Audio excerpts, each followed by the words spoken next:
أعوذ بالله من الشيطان الرجيم. بسم الله الرحمن الرحيم. الحمد لله رب العالمين، والصلاة والسلام على أشرف المخلوقين محمد وآله وصحبه أجمعين. أما بعد.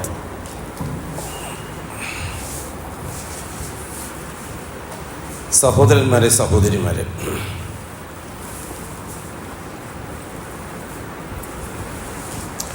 അല്ലാഹു സുബ്ഹാനഹു വ തആല രണ്ട് ഏർപ്പാടുകളാണ് നമുക്ക് തന്നത് ദീനിൻ്റെ പേരിൽ. ഒന്ന് ഹിദായത്ത്, മറ്റേത് ഇസ്തിഖാമത്ത്.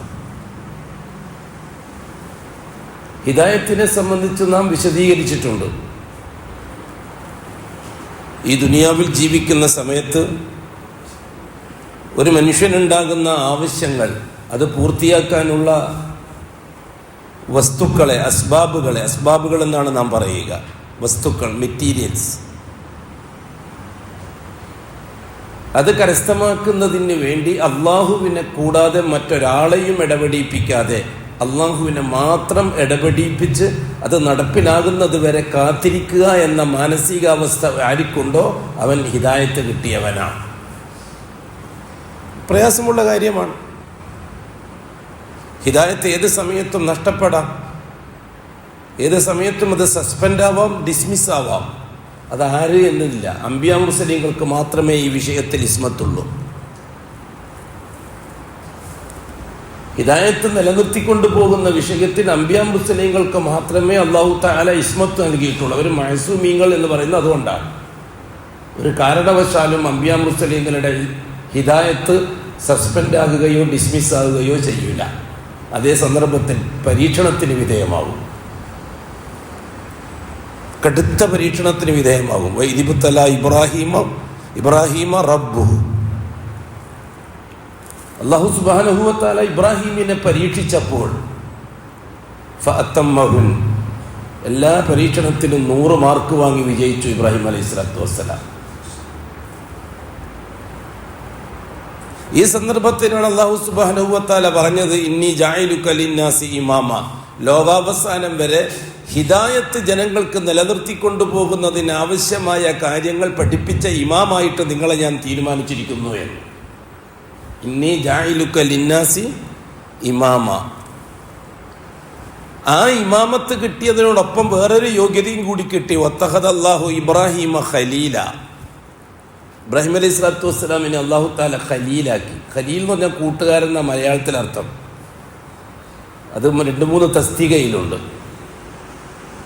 മഹബ്ബത്ത്, ഖുല്ലത്ത്, വദ്ദത്ത്, മവദ്ദത്ത് എന്നൊക്കെ കേട്ടിട്ടുണ്ട്.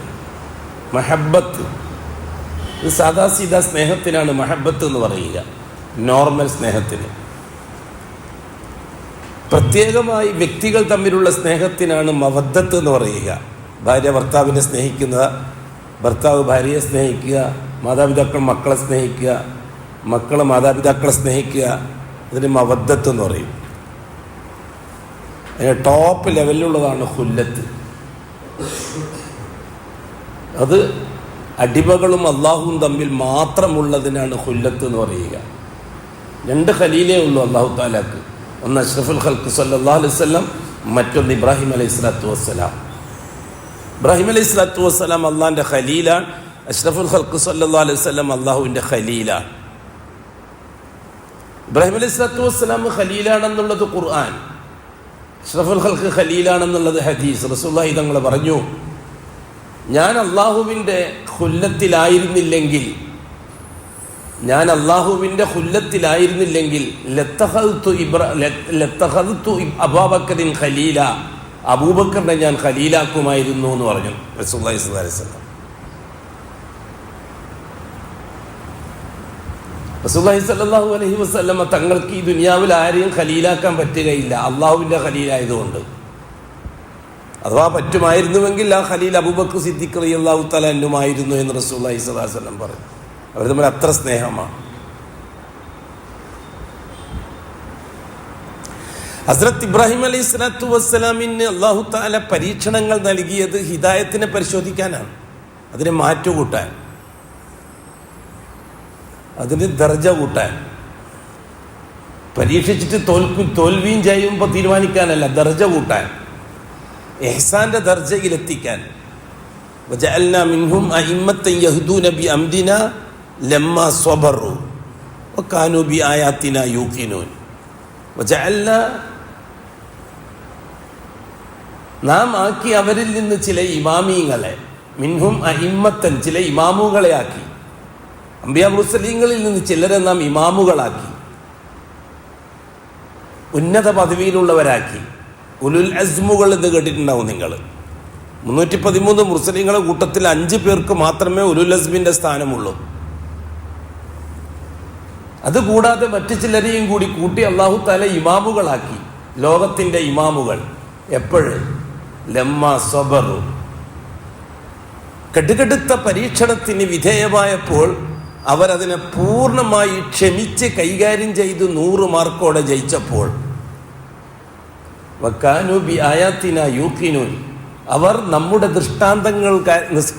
ദൃഷ്ടാന്തങ്ങളെ കൊണ്ട്, നമ്മുടെ അടയാളങ്ങൾ പൂർണ്ണമായി യക്കീനുള്ളവരായിരുന്നു അവരവരുടെ ബുദ്ധിക്കനുസരിച്ച് വ്യാഖ്യാനിച്ചില്ല, സാങ്കേതിക ശാസ്ത്രമനുസരിച്ച് വ്യാഖ്യാനിച്ചില്ല, നാട്ടുനടപ്പനുസരിച്ച് വ്യാഖ്യാനിച്ചില്ല. അവർക്ക് ഞാൻ എന്താണോ മനസ്സിലാക്കി കൊടുത്തത് അത് അവർ പൂർണ്ണമായി അങ്ങ് ഉറപ്പിച്ചു. അതുകൊണ്ടാണ് അവർക്ക് ഇമാമിന്റെ സ്ഥാനം കിട്ടിയത്.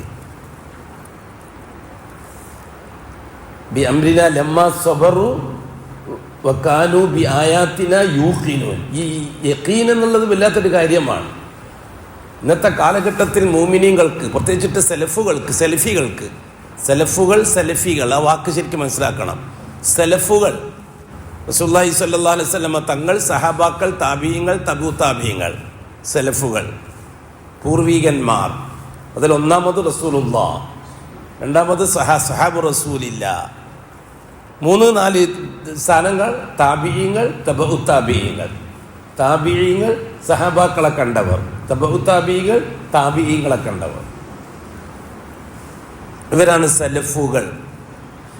ആ സലഫുകൾ ഏത് വിഷയത്തിലാണോ നിലനിന്നത് അതിൽ നിലനിൽക്കുന്നവർക്കാണ് സലഫികൾ എന്ന് പറയുന്നത്. നമ്മൾ ഈ സലഫി എന്ന് പറയുന്നത് അതിൻ്റെ ആ കാരണത്താലാണ്.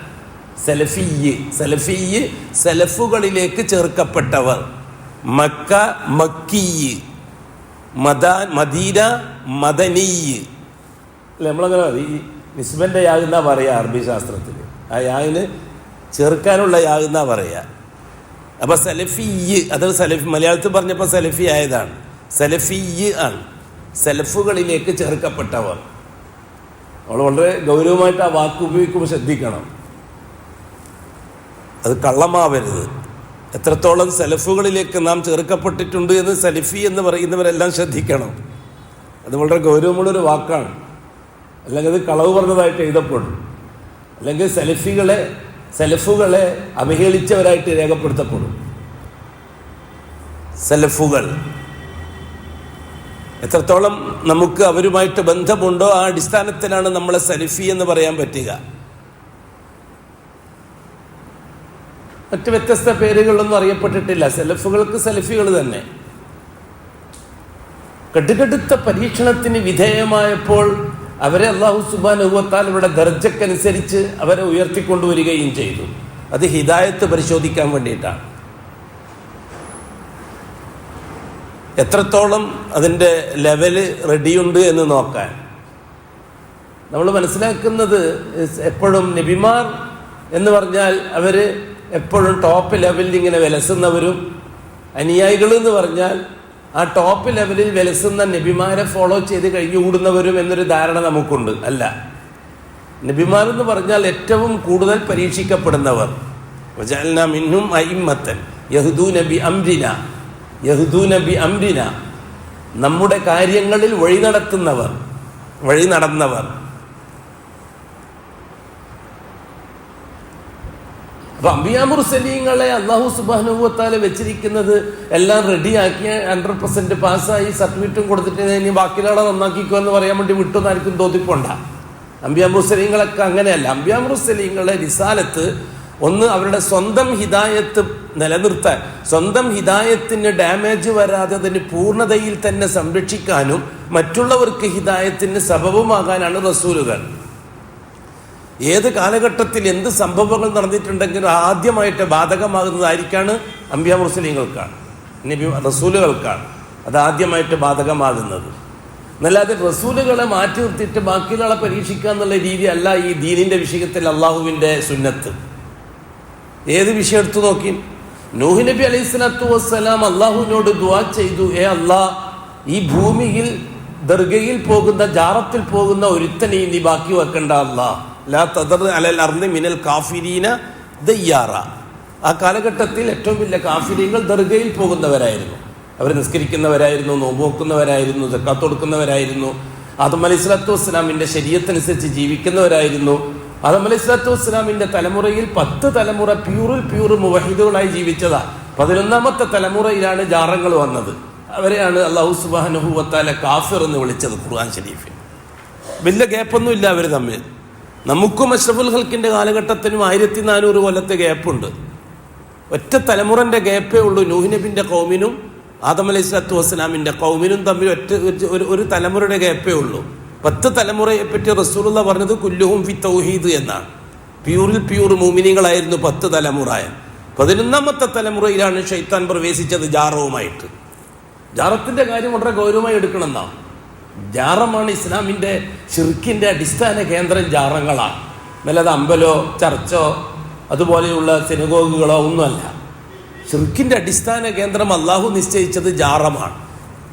ജാറം ഷിർക്കിന് വേണ്ടിയുള്ളതാണ്, മറുഭാഗത്തുള്ളത് തൗഹീദും ആണ്. അള്ളാഹു 2 സംവിധാനങ്ങൾ, ഇന്നാ ഹദൈനാഹു സബീല ഇമ്മാ ഷാക്കിറ വ ഇമ്മാ കഫൂറ. ഇന്നാ ഹദൈനാഹു, തീർച്ചയായും മനുഷ്യർക്ക് നാമാണ് വഴി തെളിയിച്ചു കൊടുത്തത്. 2 വഴി, ഇമ്മാ ഷാക്കിറ ഈമാന്റെ വഴി, തൗഹീദിന്റെ വഴി, വ ഇമ്മാ കഫൂറ കുഫ്റിന്റെ വഴി. ഈ 2 വഴിയും നാം ഉണ്ടാക്കിയതാണ് മനുഷ്യർക്ക് വേണ്ടി. എന്തിന്? ലിയബ്ലുവക്കും അയ്യുക്കും ഹസനു അമല. ഈ 2 വഴി പാത നിശ്ചയിച്ചു. ആ 2 പാതയെ പറ്റി അമ്പിയാ മുർസലീങ്ങളെ അയച്ച് നമുക്ക് വിശദീകരിച്ചു തന്നു. എന്നിട്ട് അല്ലാഹു സുബ്ഹാനഹു വ തആല നമ്മളോട് ഇതിൽ നിന്ന് തിരഞ്ഞെടുക്കാൻ ആവശ്യപ്പെട്ടു. അതിൽ 1ാമത്തെ പാതയാണോ തിരഞ്ഞെടുക്കുന്നത്, 2ാമത്തെ പാതയാണോ? 1ാമത്തെ പാത തൗഹീദ്, അല്ലാഹ് മാത്രം. 2ാമത്തെ പാത ജാറം. അതങ്ങനെ തന്നെ നമ്മൾ പറഞ്ഞ് ശീലിക്കണം. അതിന് ആരും ഒപ്പിച്ചിട്ടൊന്നും കാര്യമില്ല. വർത്തമാനകാല സമൂഹത്തെ ബോധ്യപ്പെടുത്തിയിട്ട് കാര്യമില്ല. നമ്മളൊരു കാര്യം മനസ്സിലാക്കേണ്ടത്, അഷ്റഫുൽ ഖൽഖ് സല്ലല്ലാഹു അലൈഹി വസല്ലമ തങ്ങളുടെ കാലഘട്ടത്തെ പറ്റി നാം മനസ്സിലാക്കേണ്ടത്, റസൂലുള്ളാഹി സല്ലല്ലാഹു അലൈഹി വസല്ലമ തങ്ങൾ നബിയായിട്ട് വരുന്നതിന് മുമ്പ് തന്നെ മക്കത്ത് ഇസ്ലാം നിലവിലുണ്ടായിരുന്നു. മുഹമ്മദ് നബിയാണ് ഇസ്ലാമും കൊണ്ടുവന്നത്. അതിന് മുമ്പുള്ള എല്ലാം കാഫിരീങ്ങളാണെന്നുള്ള മൊത്തത്തിലുള്ളൊരു ധാരണ ശരിയല്ല. ആ ധാരണ ഇന്ത്യക്കാർക്ക് മാത്രമാണ് ആ ധാരണയുള്ളത്. കാരണം ഇന്ത്യയിൽ മറ്റു മതക്കാരും കൂടുതലുള്ളതുകൊണ്ട് ആ ധാരണ വന്നത്. അതേ അവസരത്തിൽ യസ്രിബിൽ അങ്ങനത്തെ ഒരു ധാരണ, ഒരു ഭാഗത്ത് ഒരു ഭാഗത്ത് ബനു നദീർ, ബനു ഹുസൈമ, ബനു ഗോത്രക്കാർ, ജൂത ഗോത്രക്കാർ, മറുഭാഗത്ത് ഔസ് ഖസ്റജ് ഗോത്രക്കാർ. ഔസ് ഖസ്റജ് ഗോത്രക്കാർ പാരമ്പര്യ മുസ്ലിമീങ്ങളാണ്. അതേപോലെ തന്നെ ജൂതന്മാരും പാരമ്പര്യ മുസ്ലിമീങ്ങളാണ്. അവർ ലാ ഇലാഹ ഇല്ലല്ലാഹ് മൂസാ റസൂലുള്ളാഹിൽ വിശ്വസിക്കുന്നവരാണ്. അന്ന് മദീനത്ത് താമസിച്ചുകൊണ്ടിരുന്നവർ പ്യൂറായിട്ട് തൗറാത്ത് അനുസരിച്ച് ജീവിക്കുന്നവരാണ്. മുഹമ്മദ് നബിയെ അംഗീകരിക്കാൻ കഴിയുന്നില്ല എന്ന് മാത്രമാണ് അവർക്കുള്ള ബുദ്ധിമുട്ട്. അവർ ഇസ്ലാമിൽ നിന്ന് പുറത്തു പോയി. ജൂതന്മാർ ഇസ്ലാമിൽ നിന്ന് പുറത്തു പോയത് മുഹമ്മദ് നബിന്റെ റിസാലത്ത് അംഗീകരിക്കാൻ അവർ കൂട്ടാക്കിയില്ല. മുഹമ്മദ് നബിക്ക് പകരം ഞങ്ങളുടെ കൂട്ടത്തിൽ ഇസ്രായേലി വിഭാഗത്തിലാണ് ആ നബിയെങ്കിൽ നമ്മൾ സ്വീകരിക്കാൻ തയ്യാറാണ്. ഫലമ്മ ജാഅഹും മാ അറഫു കഫറു.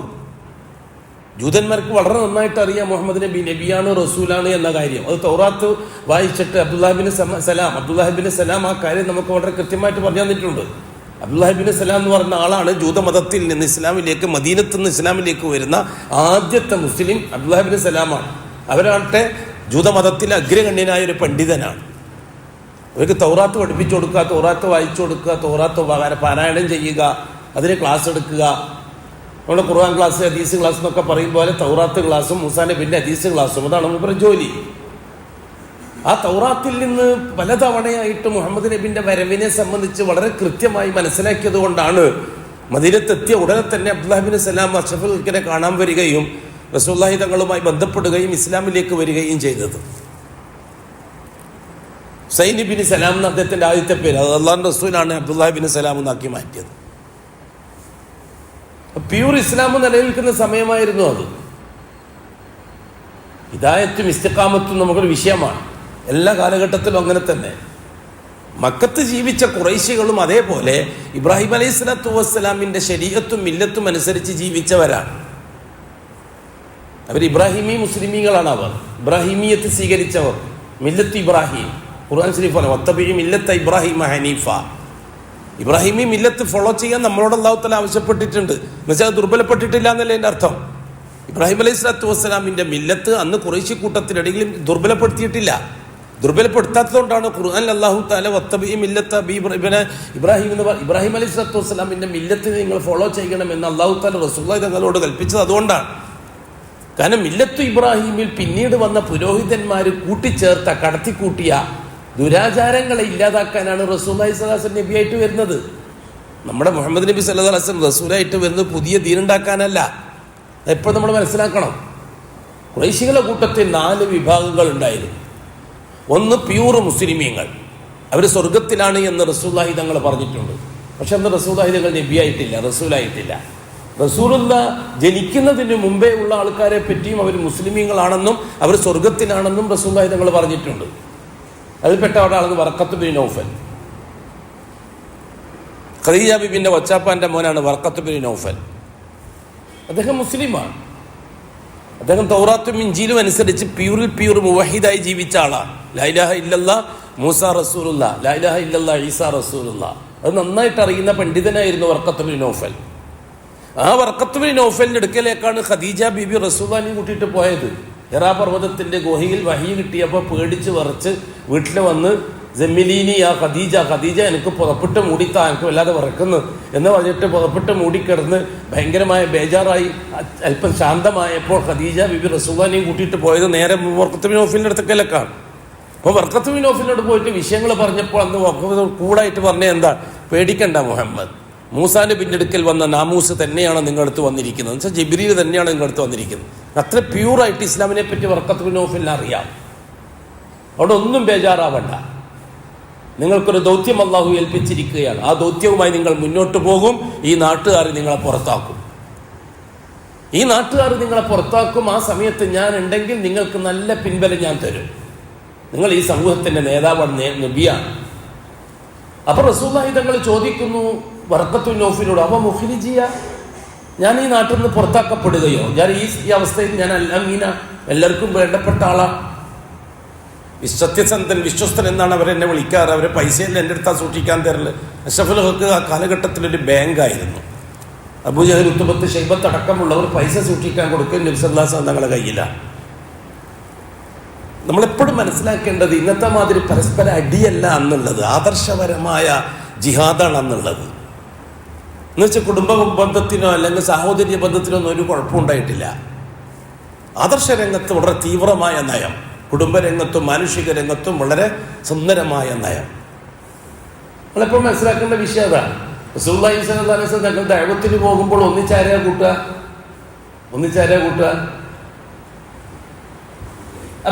അബ്ബാസ് റളിയല്ലാഹു തആല അൻഹുവിനെ അത് ഏതുപോലെ ഇരിക്കും. ഇപ്പോൾ ഇവിടുത്തെ ഒരു സലഫി പണ്ഡിതൻ ദഅവത്തിന് പോകുമ്പോൾ പേരോട് അബ്ദുറഹ്മാൻ സഖാഫിനെയും കൂട്ടിയിട്ട് പോകും പോലെ ഇരിക്കും. വളരെ കൂളായിട്ട് അബ്ബാസ് റളിയല്ലാഹു അൻഹുവിനെയും കൂട്ടിയിട്ടാണ് പോകുന്നതെല്ലാം പോകുന്നത്. ഹുദൈബിയ സന്ധിക്ക് സാക്ഷിയായത് അബ്ബാസ് റളിയല്ലാഹു അന്ന് ഷഹാദത്ത് പറഞ്ഞിട്ടില്ല. അപ്പം നമ്മൾ മനസ്സിലാക്കേണ്ടത് മുസ്ലിം ആയിട്ടില്ല എന്നല്ല, ഷഹാദത്ത് പറഞ്ഞിട്ടില്ല. എന്താ കാര്യം?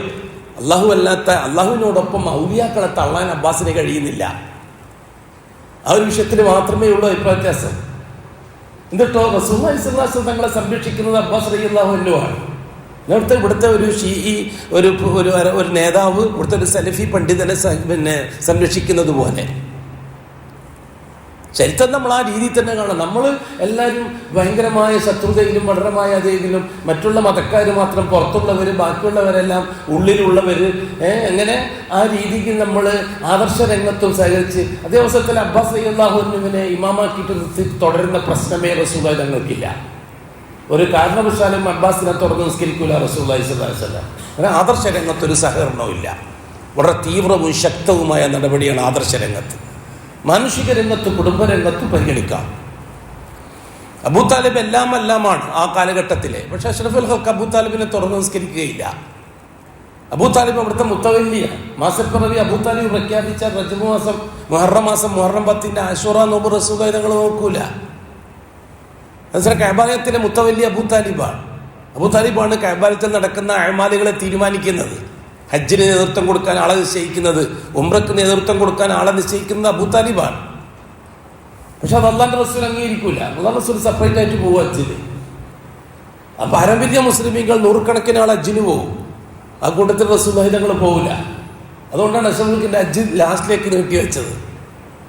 കാരണം ഈ ഖുറാഫികളാണ് കഅബാലയം കൈകാര്യം ചെയ്യുന്നത്. അവരെ വെച്ചുകൊണ്ട്, ആ ജാറങ്ങൾ വെച്ചുകൊണ്ട് റസൂലുള്ളാഹി തങ്ങൾ കഅബത്തിലേക്ക് പോകാൻ ഉദ്ദേശിച്ചിട്ടില്ല.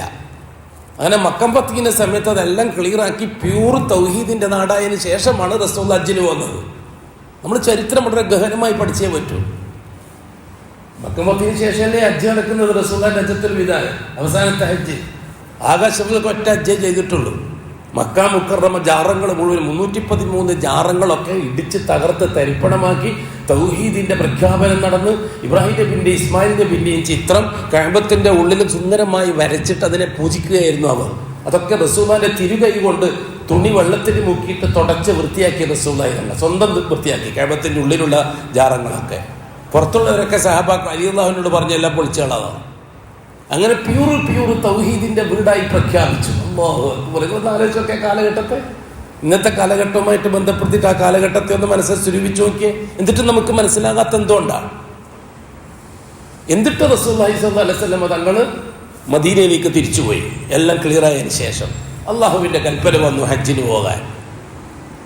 റസൂലുള്ളാഹി സ്വല്ലല്ലാഹു അലൈഹി വസല്ലം തൗഹീദിന്റെ നാട്ടിലേക്ക് ഹജ്ജിന് വരും. വേറെയും സംഭവങ്ങളുണ്ട്. റസൂലുള്ളാഹി തങ്ങൾ ഹജ്ജിന് വരുന്നതിന്റെ തൊട്ട് മുമ്പത്തെ കൊല്ലം ഹജ്ജാജിമാർ പുറപ്പെട്ടു. അബൂബക്കർ സിദ്ദീഖിന്റെ നേതൃത്വത്തിലാണ് ഹാജിമാർ വരുന്നത്. ഒന്നിച്ച് ഇന്നത്തെ ഭാഷയിൽ പറഞ്ഞ സലഫികളുണ്ട്, ഖുറാഫികളുണ്ട് കൂട്ടത്തിൽ. അബൂബക്കർ സിദ്ദീഖ് അള്ളാഹുവിന്റെ കൂട്ടത്തിൽ. പക്ഷെ റസൂലുള്ളാഹി തങ്ങൾ വന്നില്ല ആ കൂട്ടത്തിൽ. കാരണം ഈ ഖുറാഫികളുള്ളതുകൊണ്ട്. അതായത് ഇന്ന് ഈ പറയുന്ന ഷിയാക്കളെ നമ്മുടെ നാട്ടിലെ ഭൂരിപക്ഷക്കാർ ഹജ്ജിന് പോകുമ്പോൾ അവരൊന്നിച്ച് നമ്മൾ പോകില്ല എന്ന് തീരുമാനിക്കുന്നത് പോലെ അവരെ കയ്യിലായിരുന്നു മക്കയെങ്കിൽ നമ്മൾ എത്ര ഭാഗ്യവാന്മാരാണ്. അഹ്ലു സുന്നയുടെ കയ്യിൽ മക്കയും മദീനയും നിയന്ത്രിക്കപ്പെടുമ്പോൾ ഹജ്ജിന് പോകാനുള്ള തൗഫീഖ് കിട്ടിയവരാണ് നമ്മൾ. ഒരു 200-300 കൊല്ലം മുമ്പ് ആ തൗഫീഖില്ല. തനി ഷിയാക്കളെ കയ്യിലായിരുന്നു മക്കയും മദീനയും അധികാരം. അന്ന് ജാറങ്ങൾക്കാണ് പ്രാധാന്യം, ഖബറുകൾക്കാണ് പ്രാധാന്യം. അല്ലാഹു തആല ആ അവസ്ഥ മാറ്റി അഹ്ലു സുന്നയുടെ കയ്യിലേക്ക് കൊടുത്തു കഅബാലയത്തെ ഭരിക്കാൻ. ഏത് സമയത്തും മാറാം. അത് ഖിയാമത്ത് നാൾ വരെ നിലനിൽക്കുമെന്ന് ആരും പ്രതീക്ഷിക്കുകയും ചെയ്യേണ്ട. കഅബ പൊളിക്കപ്പെടുക എന്നുള്ളത് ഖിയാമത്ത് നാളിന്റെ 10 അടയാളത്തിലൊരു മുഖ്യമായ അടയാളമാണ് കഅബ യുഹ്ദമൽ കഅബത്തു, കഅബ പൊളിക്കുക എന്നുള്ളത്. ഈ കഅബയുടെ എന്ന് വെച്ചാൽ അതിന്റെ അർത്ഥം തന്നെ വെറുതെ ആവശ്യമില്ലാണ്ട് പൊളിക്കുക എന്നല്ല. ഗ്രൂപ്പുകൾ ഉണ്ടാവും, തർക്കങ്ങൾ ഉണ്ടാവും. അഹ്ലു സുന്നയും അഹ്ലു ബിദ്അത്തും തമ്മിൽ ഭരണമാണ്. അന്ന് ഭരണകൂടം അതേപോലെ മുഅ്തദികളുടെ കയ്യിലേക്ക് തിരിച്ചു വരും, ഷിയാക്കളുടെ കയ്യിലേക്ക്. ചിലപ്പോൾ ഇറാനായിരിക്കും നേതൃത്വം കൊടുക്കുന്നുണ്ടാവില്ല. ഇന്ത്യയിലെ ഭൂരിപക്ഷം പേരുടെ 90% പേരുടെ ഷിയാക്കൾ അവർക്ക് സപ്പോർട്ടുമായിരിക്കും. അവരും അഹ്ലു സുന്നയിലെ ന്യൂനപക്ഷവും തമ്മിലുള്ള ഏറ്റുമുട്ടലായിരിക്കും കഅബാലയം പൊളിക്കപ്പെടുക. അതുകൊണ്ട് ഇന്നത്തെ ഈ അവസ്ഥ നിലനിൽക്കുന്നോ? അല്ലെങ്കിൽ ഇന്നത്തെ ഷിയാക്കൾ പറയുമല്ലോ വഹാബിയുടെ കയ്യിലാണ് സൗദി അറേബ്യ. ഒരിക്കലും അല്ല. വഹാബിയുടെ കയ്യിലൊന്നും അല്ല സൗദി അറേബ്യ. സൗദി അറേബ്യ സൗദിയുടെ കയ്യിലാണ്. ആലു സൗദിന്റെ കയ്യിലാണ് സൗദി അറേബ്യ, വഹാബിയുടെ കയ്യിലല്ല. ആലു സൗദിനെ സഹായിക്കാൻ അഹ്ലുൽ ഇൽമ്, ആലു ശൈഖ് ഇബ്നു അബ്ദുൽ വഹാബ് റഹിമഹുല്ലാന്റെ കുടുംബത്തിൽപ്പെട്ട ഉലമാക്കളാണ് സൗദി ഭരണകൂടത്തിൽ ദീനിനെ സഹായിക്കാൻ വേണ്ടി സഹകരിക്കുന്നത്. ശർഈയായ കാര്യങ്ങൾ കൈകാര്യം ചെയ്തത് ആലു ഷെയ്ഖും റവന്യൂ കാര്യങ്ങൾ കൈകാര്യം ചെയ്തത് ആലു സൗദുമാണ്. അവിടെ ആലു ഷെയ്ഖും ആലു സൗദും എപ്പോഴും ഒപ്പത്തിനൊപ്പം പോയിക്കോളും നിർബന്ധമൊന്നുമില്ല. അതുകൊണ്ട് സൽമാന്റെ മോൻ മുഹമ്മദ് ബിൻ സൽമാനോ എന്തെങ്കിലും ചെയ്യുമ്പോൾ വഹാബിസത്തിന് ഏറ്റവും കുഴപ്പമായിട്ടുന്ന ആലു സൗദിനെ ഏറ്റവും കുഴപ്പമായിട്ട് മാത്രം കണ്ടാൽ മതി. ആലു ഷെയ്ഖിനെ ഏറ്റവും കുഴപ്പമായിട്ട് കാണണ്ട. നമുക്കിതൊന്നും അറിയാണ്ട് നമ്മൾ ഈ മുജാഹിദീങ്ങൾ വെറുതെ ആവശ്യമില്ലാണ്ട് മക്ക നമ്മളെ കയ്യിലാണ്, മദീന നമ്മളെ കയ്യിലാണെന്നൊക്കെ അഭിമാനം കൊള്ളും. അങ്ങനെ അഭിമാനമൊന്നും കൊള്ളണ്ട. ആലു സൗദ് വേറെ, ആലു ഷെയ്ഖ് വേറെ. അവർ യോജിച്ചത് എന്തുകൊണ്ടാണ്? ആലു ഷെയ്ഖിന്റെ സപ്പോർട്ടിലാണ് ആലു സൗദിന്റെ കയ്യിലേക്ക് ഭരണം വരുന്നത്. ആലു ഷെയ്ഖ് സപ്പോർട്ട് ചെയ്തത് എന്തിനു വേണ്ടിയിട്ടാണ്? ദീനുൽ ഹഖ്, ഹക്കായ ദീൻ ലോകത്തിന് പ്രചരിപ്പിക്കാൻ മക്കയുടെയും മദീനയുടെയും ആസ്ഥാനം ആവശ്യമാണ്. അല്ലാഹു തആല ആ രീതിയിൽ സഹായിച്ചു. അവരുടെ സപ്പോർട്ടോടുകൂടി ആലു സൗദ് പൂർണ്ണമായും ഇബ്നു വഹാബിന്റെ ഇൽമിനെ അംഗീകരിച്ചു. ആലു ഷെയ്ഖിന്റെ അറിവിനെ, ഇൽമിനെ, ആലു ഷെയ്ഖിന്റെ മൻഹജിനെ, സലഫിയത്തിന്റെ മൻഹജിനെ, മൻഹജു സലഫ്, സലഫുകളുടെ മൻഹജിനെ ആലു സൗദ് അംഗീകരിച്ചു. അപ്പൊ രണ്ടാളും കൂടി ഒത്തുപോയപ്പോൾ ഒരു പക്ഷിയുടെ രണ്ട് ചിറക് പോലെ ആലു ഷെയ്ഖും ആലു സൗദും ഒന്നിച്ച് മുന്നോട്ട് പോയി. ഇത് 100% ഒപ്പത്തിനൊപ്പം പോയിക്കോ, ഒരു നിർബന്ധവുമില്ല. ഏത് സമയത്ത് ഇവർ തമ്മിൽ ഇടയാം. ആലു ഷെയ്ഖും ആലു സൗദും തമ്മിൽ ഇടയാം. നാളെ ഒരു നാൾ, ഒരു കാര്യം ഞാൻ പറഞ്ഞുതരാം, നാളെ ഒരു നാൾ ആലു സൗദ് ശീഈവൽക്കരിക്കപ്പെടുകയും ആലു ഷെയ്ഖും ആലു സൗദ് തമ്മിൽ ഭയങ്കരമായ യുദ്ധത്തിലേർപ്പെടുകയും ആലു സൗദിനെ അവിടെ നിന്ന് പുറത്താക്കുകയും വീണ്ടും ഷിയാക്കളുടെ കയ്യിലേക്ക് മക്കയും മദീനയും വന്നുകൂടാതെ എന്നൊരു ഉറപ്പുമില്ല. അന്ന് മദീന കേന്ദ്രമായിക്കൊണ്ടുള്ള ഉറൂസ് അത് കൃത്യമായിട്ട് വരാൻ സാധ്യതയുണ്ട്. അതാണ് ഈ ഇറാന്റെ നേതൃത്വത്തിലുള്ള കേരളമടക്കമുള്ള ഷീഈ വിഭാഗം കാത്തിരിക്കുന്നത്. അതവർക്ക് നന്നായിട്ട് അറിയാം. ഇതൊന്നും മനസ്സിലാക്കാതെ നമ്മൾ എന്തെങ്കിലും പറഞ്ഞിട്ട് കാര്യമില്ല. അപ്പൊ റസൂലുള്ളാഹി സ്വല്ലല്ലാഹു അലൈഹി വസല്ലം തങ്ങൾ ജനിക്കുന്നതിന് മുമ്പ് തന്നെ പ്യൂർ മുസ്ലിമീങ്ങൾ മക്കത്ത് ജീവിച്ചിരുന്നു. ഖുറൈശി കൂട്ടത്തിൽ പ്യൂർ മുസ്ലിമീങ്ങൾ. സുബൈദകൾ വന്നിട്ടാണ് ഇസ്ലാം തുടങ്ങിയതെന്ന് ആരും തെറ്റിദ്ധരിക്കണ്ട. അതേപോലെ തന്നെ സയ്യിദ് ബിനു സഅദ് ബിനു നുഫൈൽ, സയ്യിദ് ബിനു അംർ ബിനു നുഫൈൽ ഖുറൈശി കുടുംബത്തിലെ ഒരു പ്രഗത്ഭനായ നേതാവാണ്. അദ്ദേഹത്തിന്റെ മകനാണ് സഈദ് ബിനു സൈദ് റളിയല്ലാഹു തആല അൻഹു. സയ്യിദ് ബിനു അംർ ബിനു നുഫൈൽ, നുഫൈൽ ഗോത്രത്തിൽപ്പെട്ട സയ്യിദ് ബിനു നുഫൈൽ അംർ ഗോത്രത്തിൽപ്പെട്ടത്. അദ്ദേഹം മുസ്ലിമാണ്. അദ്ദേഹം റസൂലുള്ളാഹി തങ്ങൾ ജനിക്കുന്നതിന് മുമ്പേ തൗഹീദിലേക്ക് ദഅവത്ത് ചെയ്ത വ്യക്തിയാണ്. അദ്ദേഹം ജാറങ്ങളിലേക്ക് പോകുമായിരുന്നില്ല. ജാറങ്ങളെ നിശ്ചിതമായിട്ട് വിമർശിക്കുമായിരുന്നു. ഉക്കാദ് ചന്തയിൽ പോയിട്ട് തൗഹീദ് പ്രസംഗം നടത്തുമായിരുന്നു സയ്യിദ് ബിൻ അംർ. സിറിയയിലേക്കും അതേപോലെ കൂഫയിലേക്കും ഷാമിലേക്കും ഫലസ്തീനിലേക്കും ഒക്കെ തൗഹീദി പ്രബോധനത്തിന് സയ്യിദ് ബിൻ അംർ പോയിട്ടുണ്ടായിരുന്നു. അവിടെ പോയിട്ട് അവരോട് പറയുമായിരുന്നു, നിങ്ങൾ ഇബ്രാഹിമി മില്ലത്തനുസരിച്ച് ജീവിക്കണം. ഉക്കാദ് ചന്തയിൽ പോയിട്ട് അവർ ഇബ്രാഹിമി മില്ലത്തനുസരിച്ച് ജീവിക്കാൻ, ഇബ്രാഹിമി തൗഹീദ് അനുസരിച്ച് ജീവിക്കാൻ അത് പറയുമായിരുന്നു. ഈ ഗോത്രത്തിൽപ്പെട്ട ചിലർ റസൂലുള്ളാഹി തങ്ങളെ കാണാൻ വേണ്ടി വന്നു അഷ്റഫുൽ ഖൽഖ് നബിയായതിനു ശേഷം. അപ്പൊ റസൂലുള്ളാഹി തങ്ങൾ അവരോട് ചോദിച്ചു, നിങ്ങൾ ഇന്നാളെ ഗോത്രക്കാരാണോ? അപ്പൊ അവർ പറഞ്ഞു, അതെ, ഞങ്ങൾ അയാളുടെ ഗോത്രക്കാരാണ്. അപ്പൊ റസൂലുള്ളാഹി സ്വല്ലല്ലാഹു അലൈഹി വസല്ലം തങ്ങൾ പറഞ്ഞു, തൂബ, തൂബ, അദ്ദേഹം സ്വർഗത്തിൽ തൂബ വൃക്ഷത്തിന്റെ ചോട്ടിൽ നടക്കുന്നത് ഞാൻ കാണുന്നു എന്ന് പറഞ്ഞു. റസൂലുള്ളാഹി തങ്ങൾ നബിയായി വരുന്നതിന് മുമ്പ് മരിച്ച ആളാണ്. അതിന്റെ അർത്ഥം എന്താണ്? ആ കാലത്ത് നബിയും റസൂലും വേറെ ഇല്ലതാണ്. ഇസ്മായിൽ നബിക്ക് ശേഷം ഖുറൈശികളിൽ നബി ഉണ്ടായിട്ടില്ലല്ലോ. ഇസ്മായിൽ നബിക്ക് ശേഷം ഖുറൈശികളുടെ കൂട്ടത്തിൽ നബിയോ റസൂലോ ഉണ്ടായിട്ടില്ലല്ലോ. ഇസ്മായിൽ നബിക്ക് ശേഷം 4000 കൊല്ലം കഴിഞ്ഞിട്ടല്ലേ മുഹമ്മദ് നബി റസൂലായിട്ട് വരുന്നത്. അതിന്റെ അർത്ഥം അതുവരെയും കഅബത്തിൽ അടിസ്ഥാനപരമായി ഇബ്രാഹിമി മില്ലത്ത് നിലനിൽക്കുന്നുണ്ടായിരുന്നു എന്നല്ല അതിന്റെ അർത്ഥം. വേറെ നബിനെയോ റസൂലിനെയോ അയക്കേണ്ട ആവശ്യമില്ലാത്തോണ്ടല്ലേ. നേരെ മറിച്ച് അപ്പുറത്തെ ഗ്രൂപ്പിൽ ഇഷ്ടംപോലെ 10,000 നബിമാർ വന്നില്ലേ. ഇസ്ഹാഖ് നബിന്റെ പാരമ്പര്യത്തിൽ ബനൂ ഇസ്രായേൽ 10,000 നബിമാർ വന്നില്ലേ. അതിന്റെ അർത്ഥം എന്താ? അവരെപ്പോഴെങ്കിലും മാറിക്കൊണ്ടിരിക്കും. ഓരോ നബി മരിക്കുമ്പോഴും ജാറം വരും. ആ ജാറത്തിന്റെ ആൾക്കാർ കൂടി വരും. വീണ്ടും ഒരു റസൂല് വരും. അവർ തിരുത്തിക്കൊണ്ട് ജാറം ഒഴിവാക്കിയിട്ട് വീണ്ടും ഇസ്ലാമിലേക്ക് വരും. അവർ ആ നബി മരിക്കുമ്പോൾ വീണ്ടും അവർ വേറൊരു ജാറം ഉണ്ടാക്കും. ആ ജാറത്തിന്റെ ആൾക്കാർ കൂടി വരുമ്പോൾ വേറൊരു റസൂലിനെ കൊല്ല. അവർ ജാറം ഒഴിവാക്കിയിട്ട് ഇസ്ലാമിലേക്ക് വരും. അവരെല്ലാം ഒരുപാട് കാലം ജീവിച്ച ആ നബി അങ്ങ് മരിച്ചു കുറച്ച് ദിവസം കഴിയുമ്പോൾ അവിടുത്തെ ശൈഖുനമാരും മൗലാനമാരും വേറെ ജോറുണ്ടാക്കും. അങ്ങനെ ഈസാ അലൈഹി സ്വലാത്തു വസ്സലാമിന്റെ റിസാലത്ത് വരെയും ജാറങ്ങൾ വരും, റസൂല് വരും, ജാറങ്ങൾ വരും, റസൂല് വരും. അങ്ങനെയാണ് ഇസ്രായേലി സമൂഹത്തിൽ 10,000 നബിമാരും റസൂൽ ഉണ്ടായത്. ആ സംഭവം ഇപ്പോഴുണ്ടായിട്ടില്ല. ഇസ്മായിൽ നബി അലൈഹി സ്വലാത്തു വസ്സലാമിന്റെ പാരമ്പര്യമല്ലേ ഖുറൈശികൾ. ഇസ്മായിൽ അലൈഹി സ്വലാത്തു വസ്സലാമിന്റെ ശേഷം കഅബാലയത്തെ കേന്ദ്രമാക്കിക്കൊണ്ട് 4500 കൊല്ലം കഴിഞ്ഞിട്ടല്ലേ മുഹമ്മദ് നബി ജനിക്കുന്നത്. ഈ 4500 കൊല്ലത്തിനിടയിൽ 4000 കൊല്ലവും പ്യൂർ തൗഹീദല്ലേ നടന്നുകൊണ്ടിരുന്നത്. പ്യൂർ തൗഹീദല്ലേ മക്കത്ത് കഅബാലയം കേന്ദ്രമാക്കിക്കൊണ്ട് നടന്നിരുന്നത്. ഇബ്രാഹിമി ശരീഅത്തനുസരിച്ച് നിസ്കാരം നടക്കുന്നു, ഇബ്രാഹിമി ശരീഅത്തനുസരിച്ച് നോമ്പ് നടക്കുന്നു, ഇബ്രാഹിമി ശരീഅത്തനുസരിച്ച് ഹജ്ജും ഉംറയും നടക്കുന്നു, ഇബ്രാഹിമി ശരീഅത്തനുസരിച്ച് എത്രത്തോളം ശുദ്ധിയാക്കൽ വരെ, ഉദൂഹ്, കുളി വരെ ഇബ്രാഹിമി ശരീഅത്തനുസരിച്ചല്ലേ നടന്നുകൊണ്ടിരുന്നത് അന്ന് ഖുറൈശികൾക്കിടയിൽ.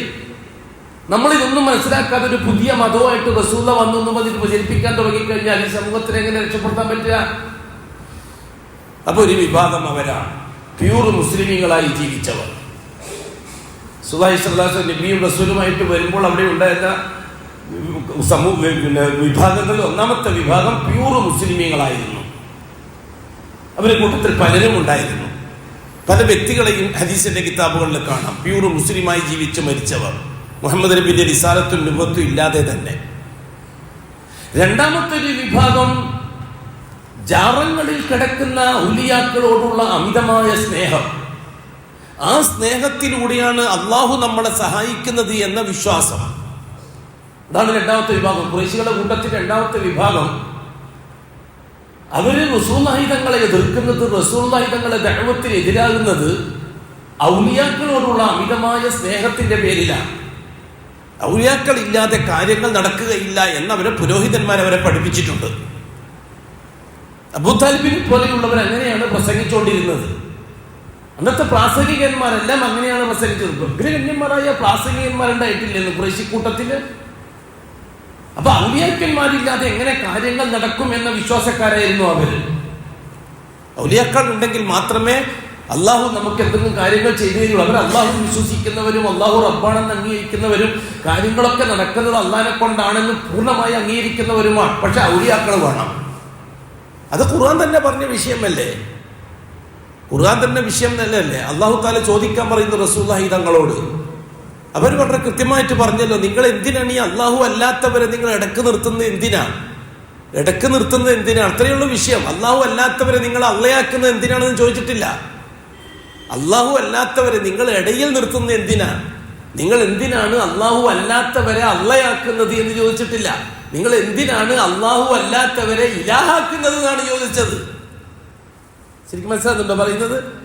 നിങ്ങൾ എന്തിനാണ് അള്ളാഹു അല്ലാത്തവരെ വേറൊരു അള്ളാഹിനെ ഉണ്ടാക്കുന്നത് എന്നല്ല ഖുറൈശികളോട് ചോദിക്കുന്നത്. നിങ്ങൾ എന്തിനാണ് അള്ളാഹു അല്ലാത്തവരെ ഇലാഹുകളാക്കുന്നത്? ഇലാഹുകൾ മീൻസ് ഇടയാളുകളാക്കുന്നത്. അവന്താ അവര് മറുപടി, മാ നഅ്ബുദുഹും ഇല്ലാ ലിയുഖർരിബൂനാ ഇലല്ലാഹി സുൽഫാ. ഞങ്ങളെ കാര്യങ്ങൾ നടക്കാനല്ല ഈ ഔലിയാക്കന്മാർ 313 ജാറങ്ങളുമായി നടക്കുന്നത്. അള്ളാഹുവിലേക്ക് ഞങ്ങളെ അടുപ്പിക്കാൻ ഈ മഹാന്മാരെ കൊണ്ടേ കഴിയുള്ളൂ. നമുക്ക് സ്വന്തമായിട്ട് കഴിയില്ല. ഞങ്ങൾക്ക് സ്വന്തമായിട്ട് അള്ളാഹുവിലേക്ക് അടുക്കാൻ കഴിയില്ല. അതിനുള്ള യോഗ്യത ഞങ്ങൾക്കില്ല. ഇവരൊക്കെ ആ യോഗ്യത നേടിയ മഹാന്മാരാണ്. അതുകൊണ്ടാണ് നാം അവരിലേക്ക് അടുക്കുന്നത് എന്നല്ല അവർ മറുപടി പറഞ്ഞത്. ഖുർആൻ പറഞ്ഞ കാര്യമല്ല ഇത് അവരെ സംബന്ധിച്ച്. സഹോദരങ്ങളെ, ഖുർആൻ പറഞ്ഞൊരു കാര്യം നമ്മൾ എങ്ങനെയാ ഇവിടുത്തെ മുസ്ലിയാക്കന്മാരുടെ വാക്കനുസരിച്ച് വ്യാഖ്യാനിക്കുക? അള്ളാഹു പറയുന്നു ഇങ്ങനെ, ഇവർ പറയുന്നു അല്ല, അള്ളാഹ്ക്ക് പകരം അള്ളയാക്കിയിരിക്കുന്നു. അല്ലെ? ഇവിടുത്തെ ഈ പ്രാസംഗികന്മാർ അങ്ങനെ പ്രസംഗിക്കാറ്. അവർ അള്ളാഹ്ക്ക് പകരം അള്ളാഹു എന്ന് പറഞ്ഞു. ഇല്ല, ഒരിക്കലും ഇല്ല, അത് കളവാണ്. അള്ളാഹ്ക്ക് പകരം അള്ളയാണെന്ന് അവർ പറഞ്ഞിട്ടേ ഇല്ല. ഖുർആൻ പറഞ്ഞത് എന്താണ്? മാ നഅ്ബുദുഹും, ഞങ്ങൾ അവരടുത്തേക്ക് പോയിട്ട് അവരെ മുമ്പിൽ സുജൂദ് ചെയ്യുന്നത്, അവരെ മുമ്പിൽ അവർക്ക് വേണ്ടി നേർച്ച വഴിപാടുകൾ നടത്തുന്നത്, അവരോട് പോയിട്ട് ഞങ്ങൾ പ്രാർത്ഥിക്കുന്നത് നമ്മൾ അവരെ എന്തെങ്കിലും കിട്ടാനല്ല. ഇല്ലാ ലിയുഖർരിബൂന, അവർ ഞങ്ങളെ അടുപ്പിക്കാൻ വേണ്ടി മാത്രമാണ്. ഇലല്ലാ, അള്ളാഹുവിലേക്ക് ഞങ്ങളെ അവരെ അടുപ്പിക്കാൻ വേണ്ടി മാത്രമാണ് ഞങ്ങളത് ചെയ്യുന്നത്. വേറെയും ചോദിച്ചല്ലോ അല്ലാഹു സുബ്ഹാനഹു വ തആല. ചോദിച്ചപ്പോൾ അതിന് മറുപടി പറഞ്ഞത് എന്താണ്? ഹൗലായി യഖൂലൂന ഹൗലായി ശുഫആഉന ഇൻദല്ലാഹ്. ഞങ്ങൾ ഇവരടുത്ത് പോയിട്ട് കുമ്പിടുന്നതും ഇവരടുത്ത് പോയിട്ട് അൽഫാത്തിയ വിളിക്കുന്നതും അവർ ഞങ്ങൾക്ക് വേണ്ടി അള്ളാഹിനോട് ശുപാർശ ചെയ്യാൻ വേണ്ടിയിട്ടാണ്, നല്ലത് അവരിൽ നിന്നും തരാൻ വേണ്ടിയിട്ടല്ല. അപ്പൊ അല്ലാഹു സുബ്ഹാനഹു വ തആലയെ അംഗീകരിക്കുന്നതിനോടൊപ്പം അള്ളാഹു എന്തെങ്കിലും സഹായങ്ങൾ ചെയ്തു തരണമെങ്കിൽ ഈ മഹാന്മാരുടെ ശുപാർശയോ അവരുടെ ഇടപെടലോ ആവശ്യമാണ് എന്ന് വിശ്വസിക്കുകയും അങ്ങേയറ്റം ഔലിയാക്കളെ സ്നേഹിക്കുകയും ബഹുമാനിക്കുകയും ചെയ്ത കാരണത്താൽ ലാ ഇലാഹ പറയാൻ അവർക്ക് കഴിയുന്നില്ല. ഇല്ലെന്ന് പറയാൻ അവർ തയ്യാറാണ്.